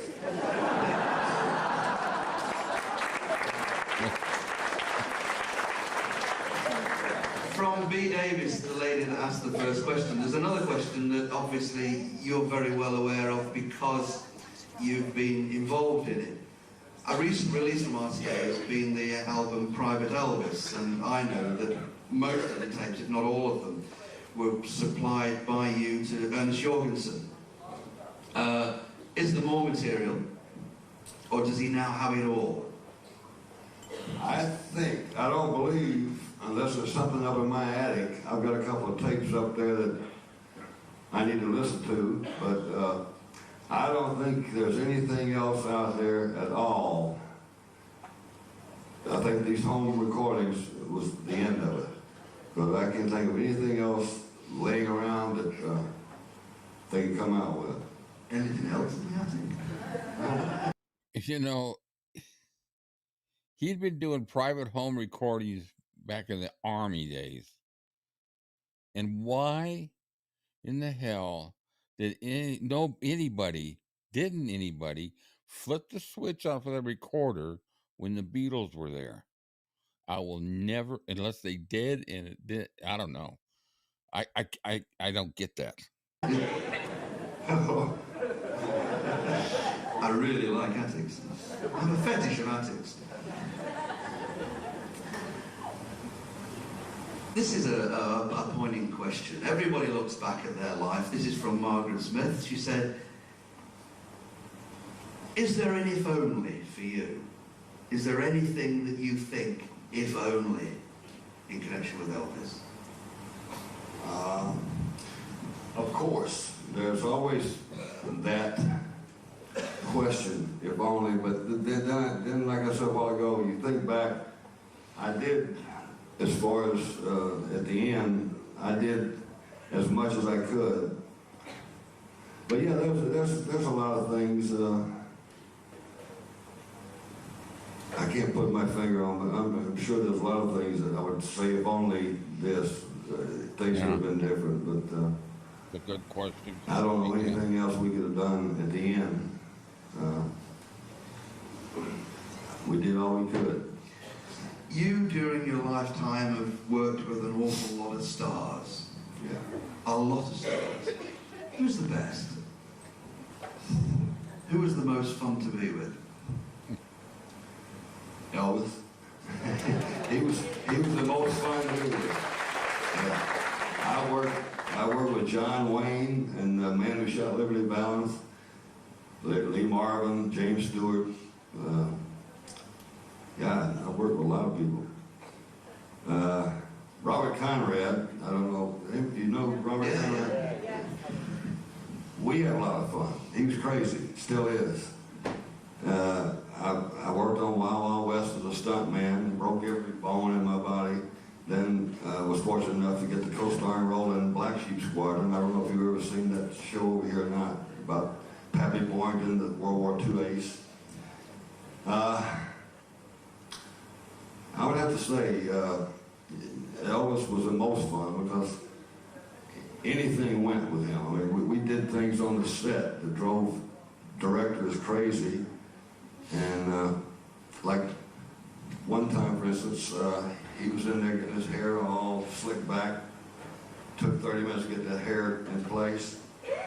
I was up in the rafters. This was a Universal. We were on the old Hunchback of Notre Dame set or whatever. I was up in the catwalk with a water balloon. After this makeup man had done all this hair, he stepped out, he took about 2 steps, and I dropped this water balloon and it hit right in his hair. And the hair, of course, went down the side of his face. He didn't even look up. He just turned around and went back in the trailer and just started over. And another thing on that same set, Charlie Hodge, somebody had thrown water on him, and he took his shirt off. They had a big fan there for circulation, you know, big floor fan. He hung his shirt on this fan to dry out and then walked away. He got another shirt and walked away, but every once in a while he'd come back and check to see if it was dry. Well, while he was gone, we just poured more water on him all day.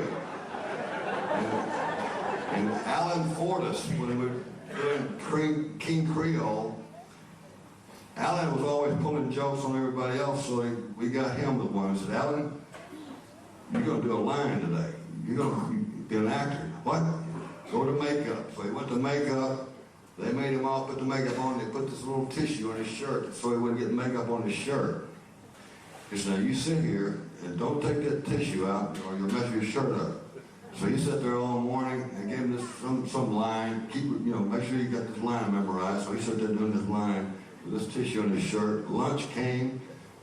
He said, first assistant came up and said, Alan, we're getting close. We're getting close. We're going to break for lunch now. After lunch, I think you might be the second shot. Okay. And after lunch, they always touch up your makeup because you might have gotten some chicken grease on your mouth or whatever. So they retouched his makeup, keep the Kleenex in. He sat there all afternoon doing his line, waiting on his little line. At the end of the day, his first assistant came over and said, Alan, we've run out of time. We're going to do this tomorrow. He said, he took this tape, he took this stuff out and said, you guys have been putting me on. And everybody had a good laugh at that. So we were always doing things like that. There's an interesting question here, which, as a father, you'll know yourself. Was Elvis a good dad, and did he ever change a diaper? Never. No way he ever changed a diaper. Did you? Yes, I did. Many of them. Hey, Margaret. Do you think he could have done? Or do you think he just was frightened? He would have made a mess of it. That was not one of his things that he could do well. Do you think, there's a question here, I can't read the name, but if there had been at that time a Betty Ford clinic, do you think Elvis would have voluntarily taken part in that? Or did he feel that what was going on wasn't a problem? I don't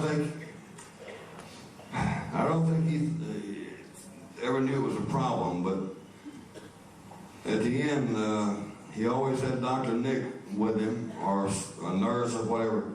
I think he thought if anything happened, they would get to him in time or something, but no, we thought about that many times if there were a Betty Ford clinic, but even when he would go into the hospital, or which he did quite a few times there at the end, we would tell him, you know, I said, what do you think's causing this? You know, it's just a problem with someone. I said, yeah, but what do you think's causing this? It's just something that's happened. I said, no, you don't think it's the thing you're taking? No. And then something that sticks out in my mind is when, going back to when I told you about breaking in the door and stomping the guy's foot. Well, when that did get to Elvis, he called me in. This was before I found out when I got home that I was gone. He said, I want you to leave these people alone. I need this. I said, you need this? He said, I need this. I said, well, you went a lot of years without it. He said, but now I need it. And then when we got back off the road, he went to Las Vegas, and his dad called me, Sonny and Dave Pepper, and said, we're cutting back on expenses, and afraid you guys are going to go. And I left. That was it. But I tried. You are obviously a very powerful man. I can tell that because about 10 minutes ago, when you tapped me on the head, I think you broke my skull. And you are a very strong man. I'm going to tell you a very funny story as well. It wasn't funny at the time, but you might all like to share in it. In 1972, we took a group of fans to the States, and it was to see Elvis Presley in concert in Las Vegas. We had a fabulous time. It was marvellous. It was real good fun. Colonel was very hospitable to everyone. Well, I hope you get to feeling better, Margaret. I'm sorry to hear all that. Morphine's not... I hate to hear that. I really do. We got good seats at the show. I guess the mistake we really made was that the second year we decided to go back again. The Las Vegas Hilton wasn't that tolerant this time, because here was 250 people from Britain who on the whole had no intention whatsoever of gambling in the Hilton, but they did want to see Elvis, and everybody had got reservations. At a stroke, those reservations were cancelled, every single one of them, and we couldn't get in to the Hilton. We could get in, but we couldn't get into the showroom. And I don't know, was there anybody that was on that tour here? Probably not. Nobody as old as me. No. And there was nothing underneath. And all these guys, hold on, Red. So things like that happened. Another time, one was running down one of these tables, fell, and some guy's lap, her wig flipped off. Never saw her. She got up with these little pin curls, kept coming. So, and I don't know if you've heard Elvis's live, what's the song? That's it. You know what I'm talking about. Well, this guy sitting down here with a toupee on. And some girl was trying to get Elvis to knock the toupee off, and Elvis was singing, and your bald head fell out, you know. You've heard that recording. That's what that was about. He was singing live, and the guy got his toupee knocked off, and he couldn't sing the rest of the song, and the voices over here never missed a lick. They just kept hitting when they were supposed to, and he just, and your bald head. Well, that's where that came from. There is, of course, that famous story about you all going into the showroom of the Hilton and painting the cherubs black. Now, everybody knows the story, but the question I would like to know is, where did you get the paint? Because, you know, paint shops in Las Vegas aren't that easy to come by. No. The back of the stage had this very tall mesh, you know, wire thing. Behind that was all the stuff for the stage, paint, whatever. So we were backstage. After the show was over, the showroom's empty, and Elvis said, "I want to paint those black." So I took my shoes off, and my toe was fitting this thing. I climbed over, and this thing had to be 20 feet tall. I went over, down the other side, got the paint, hooked it onto my belt, came back over, put my shoes on, and we went and painted them black. And the next night, nobody seemed to notice it.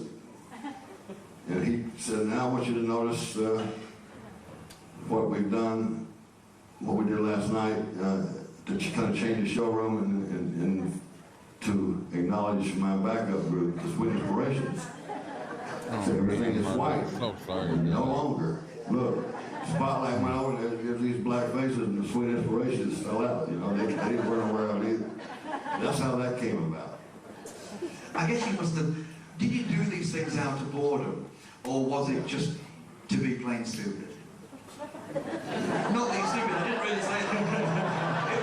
It was a slip of the tongue. So. We were mischievous, even in our later years. He was always, or I was always thinking of crazy things to do. That was his idea. And it's just to break the boredom, but also to have a good time and probably shock the people that helped them. I mean, who would dare do something like that? But they left it alone. It was there for a long time before they changed it. In fact, the last time I went back, I looked there to see if it was there, and it's been changed. But that was fun. Every night we would go out on stage and look, and it was still there. How Elvis Presley lived, and I guess you knew him as well as anybody knew Elvis Presley. Had he lived, what do you think at the grand old age of 65 he would be doing now? He'd be doing the same thing he was doing then. Because as long as the sun, if you notice, I know I have, after Elvis died, the music seemed to change. It's not like it was then. It went to country in the United States after that. Of course, you can't call it all country now, but Elvis was still been looking for those hound dogs and things like that, still doing the same thing. Hopefully, we'd have made some changes, but he'll still be doing it. He wouldn't have changed his music. Did he want ever to change his music? No. Not at all? He never thought that he wanted to become more of a gospel act, or... We were in the audience watching Bobby Darin once. Bobby Darin, if you are familiar with Bobby Darin, started out with Splish Splash and Take Them Back. Then he got into Frank Sinatra, started sounding a lot like Frank Sinatra. We were in the audience one night, and he did Splish Splash, stopped in the middle of it and said, that was another time. Then he started another, one of his later hits that sounded like Frank Sinatra. Elvis yelled out, "Don't know what got you there." And he stopped in the middle of songs that he knew who it was. He said, "You know what, you're right." And that's the way he felt. You know, Bobby Darin made the changeover from Splish Splash to Frank Sinatra type song. Elvis was so embarrassed when he did that show with Frank Sinatra after he got out of the Army. He was singing one of Frank Sinatra's songs. Frank Sinatra was singing one of his. And that was the most horrific, embarrassed he ever was, because that was not his type song. Did you and Elvis... he would go to as many shows as he could. Andy Williams. Now, we were talking earlier about him socializing with people. He would always invite Tom Jones over, and the quartet was always up there. And after doing a show for an hour and a half or whatever, he'd go upstairs, and Tom Jones would come over, and Elvis and the group would sing. Tom Jones maybe joined in a couple of times, but Andy Williams, people like that, he'd like to invite them over and stay up. So that's what we did after the show. I mean, Elvis was always singing. He loved to have the gospel quartet up there in the suite, and they would sing gospel songs or whatever, and just have a good time. Were there lots of girls? There was hundreds of girls.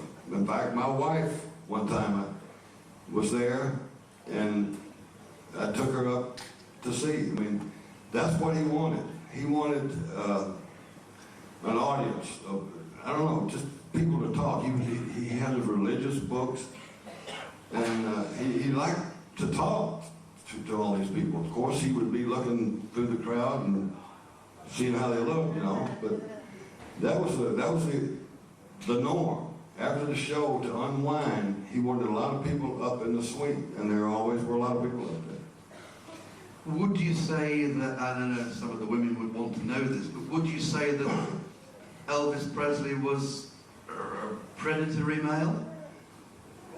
Okay. There's a before and after. When he first went to Vegas, and I guess first movies, I mean, no female was safe. But in the later years, it was more, you know, he had a special. He had, Linda was there, Priscilla was there. There wasn't, in the last couple of years, I can't think of anybody, but just whoever he was going with at the time. Linda, the other girl, can't think of her name. And the rest of them were just somebody to talk to. That's a nice little slight. I believe that's true. I mean, I guess he was getting old. I don't know.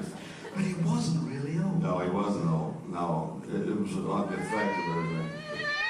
He was into more of a religious. He had these books that people were bringing him. Some of them a little strange, but he was into that more than anything else. He was getting to see things in the sky and things like that. So, was that detrimental, do you think, to Elvis' psyche at the time? Do you think those people should not have done what they did? These things should never have been brought to him because the people that brought them were strange and still are, and it got him off into another thing. He was looking for something, and he thought this was it, but it was. Do you still now today see those people and all the people, the Lindas and Gingers and so forth? You don't. No, we visited Linda, my wife and I, and some of the group. We were in California. We went out to visit her once. Linda's nice, you know. She's okay. She did the best she could, and but the group is split now. There's the first man. I was the first guy. I was the Memphis Mafia is what they started calling us. I was the first guy, and then came Lamar, Sonny, Marty, Billy. Of course, Billy was always there. Billy was like a younger brother, but he was not involved in all the road stuff as much as we were until he got older. But then you have the other group, and we kind of separated. Things happen, but we don't get along well. You don't? No, we just don't. We don't even. You don't send Christmas cards then? No, we don't. I'm now going to put it over to you. Now, I don't know, have we got a radio mic that works? Have we got someone with long legs that can run around the audience? And is there anybody that wants to ask a question?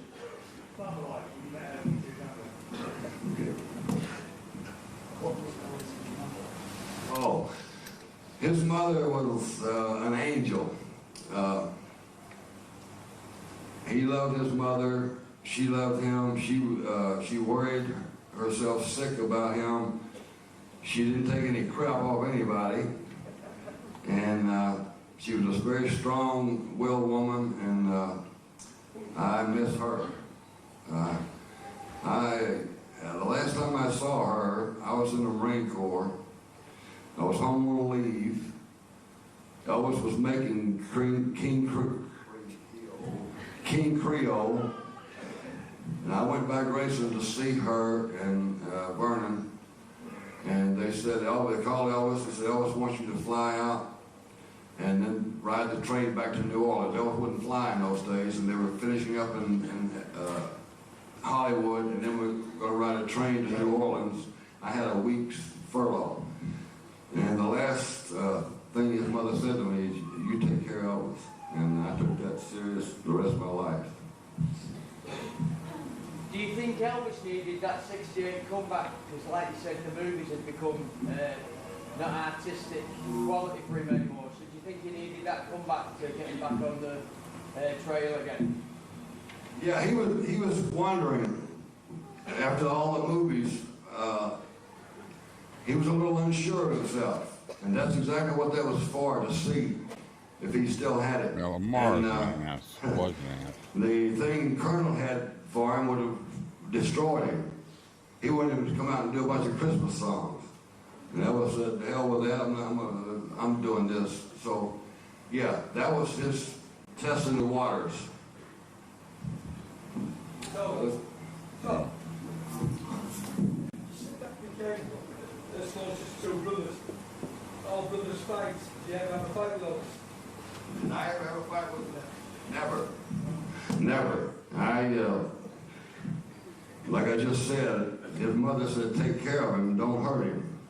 So there were three times that I came very close, but I would never, he would have had to almost pull a gun or a knife on me before I would have hit him.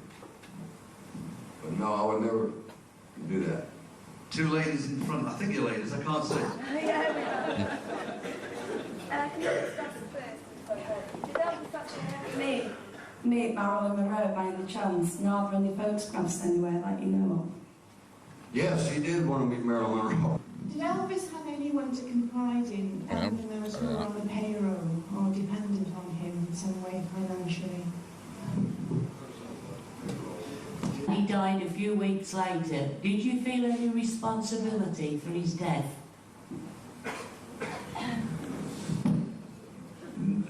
No, I did not feel any responsibility because Elvis was dead once before, but we found him just in time. I knew it was coming, and that was one of the main reasons I wrote the book. Because, like I said earlier, I tried to stop what was going on while I was with him, and that didn't work. So we wrote this book to just put it right in his face what was going on, and it still didn't do any good. But it was a coincidence. I grant you that. And but I know what kind of shape he was in. No, you people don't know what kind of shape he was in. I know, and everybody that was with him know that if we hadn't been there a couple of times before, he would have been gone. And we were trying to open up his eyes, and like you said, there was no place to put him, and we couldn't put him in. The only person who could put him there was his father, and that didn't happen. So he was just kind of out there, helpless. Hello, Red. Oh, that's a bit loud. Are you well? Are you well? Am I well? Yeah. Yes. Jolly good. When was the last time you spoke to Elvis, and was it on good terms? Last time I spoke to Elvis was when he called me, when he knew the book was being written. And that was, in fact, that conversation was in the book. And he called me to see how I was doing, but I think he was a little nervous about what was in the book. We had a long conversation, and that's the last time I spoke to him. Do you have any regrets writing the book? I think I just answered that question. And could you think of, you could have done it differently?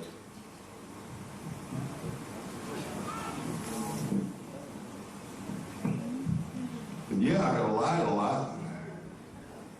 But everything in that book is the truth. I don't know if you read the book, but did anybody see the good things in that book? 90% of that book was the positive things, but you've got to cover it all. One thing about these other books, they're a bunch of bullshit. I have a question. Where are we now? We're over here. Where were you when Elvis died? I was in the middle of an episode of Black Sheep Squad called The 200-Pound Gorilla. It was about me. I was then filming Black Sheep Squadron with Robert Conrad. And the stunt coordinator, we were rehearsing this scene. It was early in the morning. And Chuck come running in and said, man, I think I just heard something on the radio about Elvis dying. Well, Robert Conrad had become friends with Elvis. And we'd talked many times about what had transpired, so it's the only time I know of a show shutting down. Nothing shuts down a movie or a television because the show must go on. Well, that show shut down that day. And then my wife and my 2 sons came over crying, and we weren't worth it down the rest of the day or the rest of that episode, but I remember it well. Did Elvis ever consider writing songs for you? He would give me titles. You know, he gave me that title, That's Someone You Never Forget. I think he sat down once, Charlie, he and I sat down and tried to write something, but he couldn't stay still long enough. He would give me titles and say, yeah, go write it. So that's how that happened. You were saying earlier that you always considered yourself as one of Elvis's closest friends.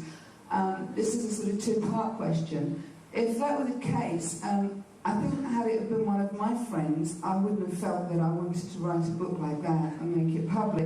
And also, I think you've been quoted as saying that you did it along the lines to help Elvis and make him aware. If that is the case, if you just did it to help him, would it be fair to say that any money made from the book you donated to charity?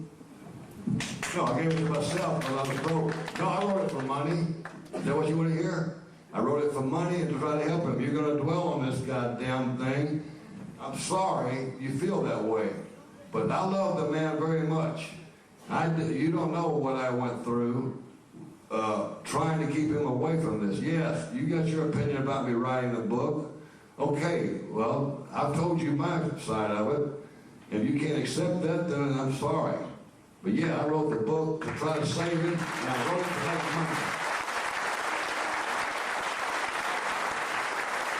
I gotta respect him for saying it like that. I'm sorry, I couldn't hear you. Is it true Elvis carried a gun everywhere? And have you any stories to tell about it? Yes, we all did. After we'd all been deputized in Denver, and Las Vegas, and Memphis. We had security investigations of our past. We were all armed. Yeah, Sally, I hear what you're saying on that, because Dave Hebler gets really testy. But the one thing I think about with Dave Hebler is Red's not blaming anybody for him writing the book. You know, he's taking he's saying, I wrote the book, I did it for money, and I did it to try to help him. Dave blamed Steve Dunleavy, which he was a piece of shit anyways. But yeah, you got a good point. You know, he is getting angry about it, but their anger, I think, is coming from different angles. I mean, that's just my opinion. I might be wrong, but you know, I just I gotta respect Red here right now for just coming around and saying, yeah, I did it for money, and I did it to help him. Dave Hebler's, I couldn't even watch the interview with Dave Hebler. He's just an obnoxious jerk. And dangerous. I think what we should do now is end on a funny story. Of all the pranks that Elvis Presley pulled on members of the Memphis Mafia, what do you consider to be the funniest? Okay, perfect time. This is one of the things we did to break the boredom in Las Vegas, and this was in the book, one of the good times. We had these threats, and they had come and gone. So we didn't have anything to do. We were going to pull something on the Stamps Quartet. Elvis, Sonny, and myself got together, so let's pull one on the Stamps. Let's tell them that we've had another threat. Go through this. Okay. So that's what we did. First, thank God, we got the real security guard from the hotel to empty their guns. Afterwards, we thought, what if somebody had really tried something that night? But anyway, down in the dressing room after the show, we got the stamps and said, hey, fellas, this is serious. So they'd already been through this other thing with us. So we got another threat tonight. So I want you to put them. We used to walk out of the dressing room through this long corridor down below by the kitchen and everything else to an elevator, go up to the 30th floor, get out of the elevator, walk through a hall into the suite. So all the way there, Sonny and I are priming these guys that, man, be on your toes or this sounds bad. Neighbors, man, they were nervous wrecks all along this thing to the elevator. We went upstairs. We went into the suite, and there's a way around to the front of the suite, and there's a way around to the back through the dining room down into the living room. I went in with them, closed the door. Sonny fell back and went around the other side. As soon as we got in the suite, I said, okay, looks like we're okay. Then all of a sudden, Sonny, Presley, you son of a bitch! Boom! We put blanks in our pistols. J.D. Sumner knocked Elvis down and laid on top of him. Donnie Sumner jumped, there was a bar there. He jumped over the bar, hit his knee on the top of the bar, and almost broke his leg, and was hiding behind the bar. I went running up these 3 steps, fired a couple of shots. Sonny fired a shot. I grabbed my stomach and said, oh, I'm hit. And I fell down these steps. All the guards had fallen. They'd been shot. All these shots going off. All these guards were dead. One of the stamps was underneath the table. He was very religious. He was praying. And the other one, the wild man of the group says, give me a gun. Give me a gun. He went over and actually grabbed one of these dead guards' guns. The son of a bitch is empty. And at that time, Sonny stuck his arm around Elvis on the floor with J.D. Sumner on top of him. And all Donnie Sumner could see from behind this bar was this hand with a gun. He picked up a big tomato juice can and threw it and missed Sonny's hand. And Sonny turned around and he said, Sonny, it just fell out. That's some of the things we did to amuse ourselves. He tells it pretty close to how J.D. tells Well, it. it's 12 o'clock. We're going to break now. So you can always go to the shop, go and get some lunch. And Red's going to very kindly offer to come back at 2:30 over there to sign autographs and ask any questions that you want to do. So, will you all come back at 2:30?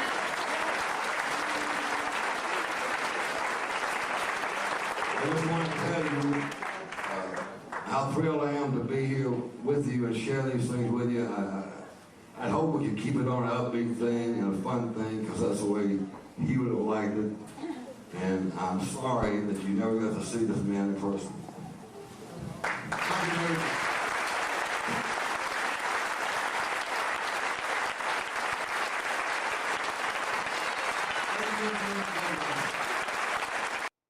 Well, what do y'all think? I found that interesting. I'm impressed with Red in that, because like I said at the beginning, I didn't know how he was going to be, because this is the only interview I've ever seen one-on-one with Red West. And I got to tell you, I feel he was just, he was honest. He told it like it was. And I got to give props for him. I'm sure that over the years of this was in 99, so this is 22 years after Elvis died. And I'm sure the question about the book has come up every time he's been in front of anybody. And I'm sure that it gets to the point where it's just like, listen, I tell you what I tell you what I did. I don't know if he ever said I'd do it again, but I think he was like Sonny. I think they regretted doing it in one aspect. And I think with Brad, he might have just regretted the timing of it all more than anything. I don't agree with the book. I'm with you, 𝐫𝐞𝐥𝐜. I wouldn't have done it. The only what I'm giving him respect for is the fact that he's saying why he did it. And though I don't agree with doing the book, I just got, it's different than like with Dave Hebler, who's just, he blames other people. Well, it's not what, Steve 𝐸𝐠𝐬𝐸 took it and he didn't really put down what we said. Well, Red didn't say that. Red didn't say anything about being misrepresented in the book. But Dave, that's all. Hey, Dave Hebler, that's all he does is he blames Steve 𝐸𝐸𝐸, who was the trash writer anyways. Yeah, I know he wasn't on the circuit. Sonny went on the circuit he was out on the circuit with Billy and Dave and Lamar there for a while. I don't think I remember seeing. Oh, maybe in the book in the that series, All the King's Men. I know that. Has anybody ever seen All the King's Men? I have it. I just never watched it. I just happened to have it and swap somebody for it, and it's a 6-part, I think. But has anybody ever seen that? Let's see. My eyes are blurry. My biggest problem is that after the book is open, the floodgates of people. It disappeared.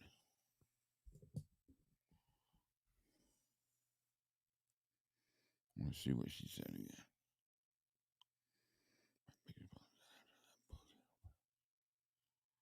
Yep. Yeah. They all got on the bandwagon.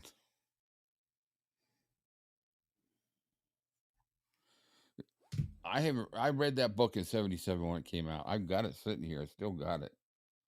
The original, I think it only came out in paperback. I've got the original copy I bought in 77. After this, I'm kind of curious to read it again.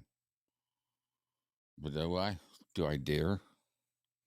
Do I dare do a live chat about it? What would that stir up some shit?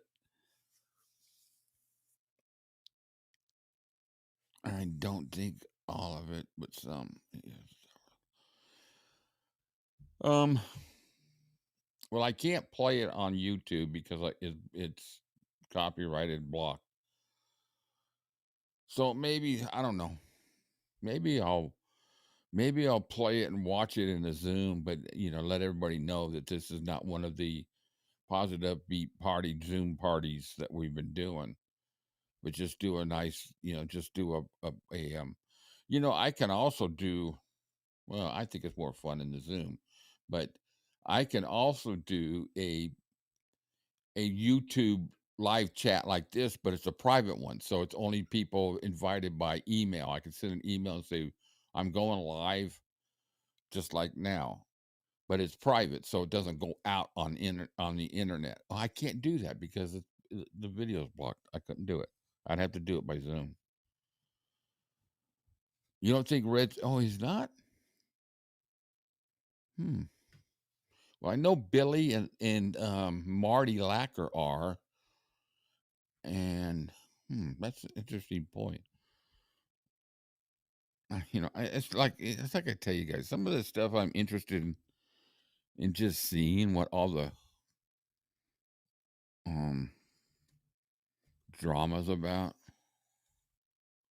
I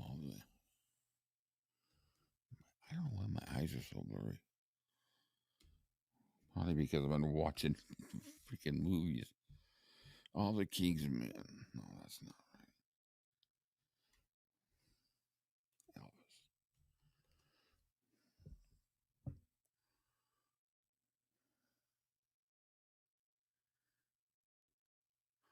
right. Elvis. It's Billy. Oh, Red West is in it. according to this. Marty Lacker, I don't know who Nicholas Omana is. Lamar Fike, anybody know who Nicholas Omana is? I have no idea. You threw Billy's book in the trash. Billy's book? Which book? Is that the one with the Memphis Mafia by Lana Nash? I don't know. Anyway.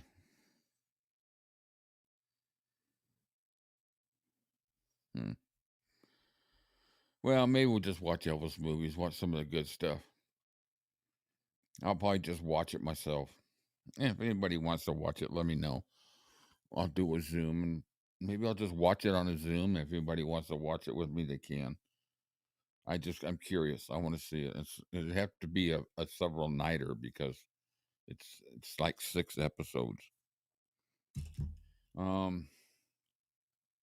Anyway, we've been online for 2 hours and 15 minutes. I've had fun. I sure missed Scooby-Doo. But I think we had fun with trivia. Anybody else got anything else to share?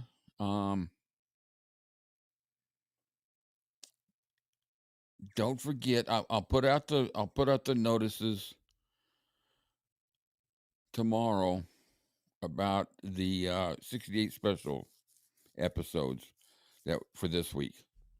It's going to be both stand-up shows and both sit-down shows on 2 different nights. So hopefully you guys can join us. Like I said, we have fun. We have fun.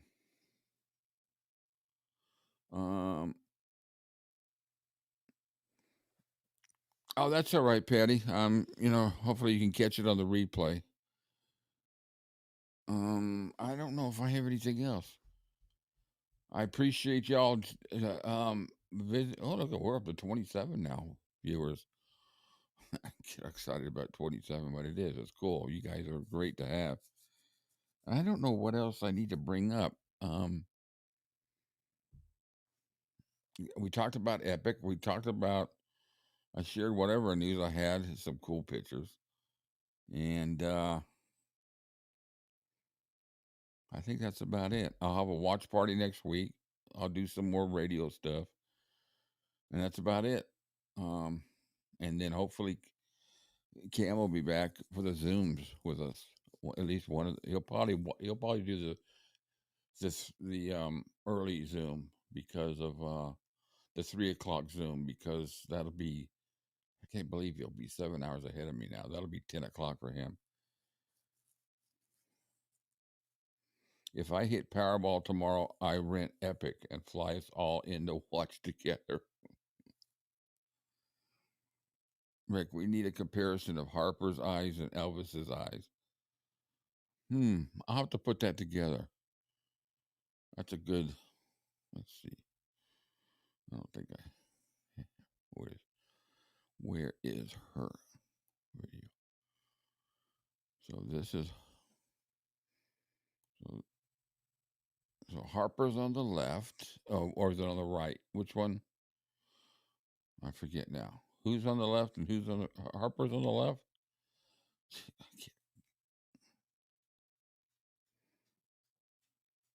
I'll tell you what, right there on the right, she's got Elvis's eyes.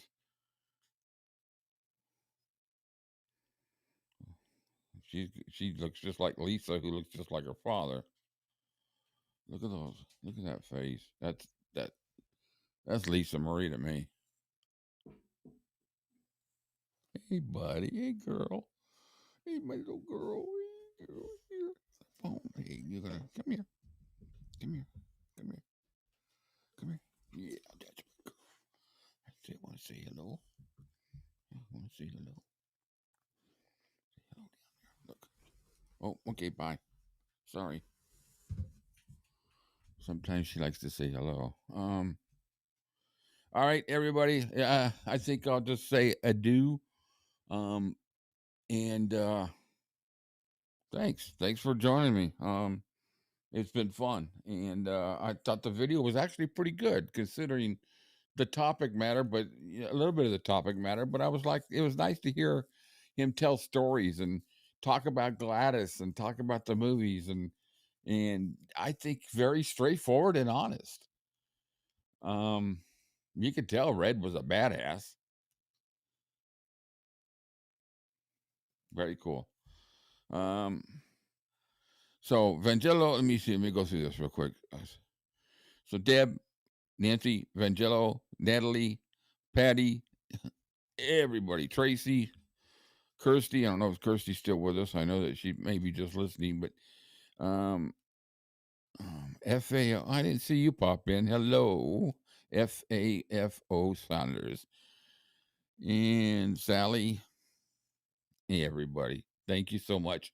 Y'all have, I got a song to go out with here. And it is, let me go up to here. What is the song? Tell me. Maybe I don't. Oh, here it is. All right. I'm going to go out on this song. Y'all have a great evening. Catch y'all real soon.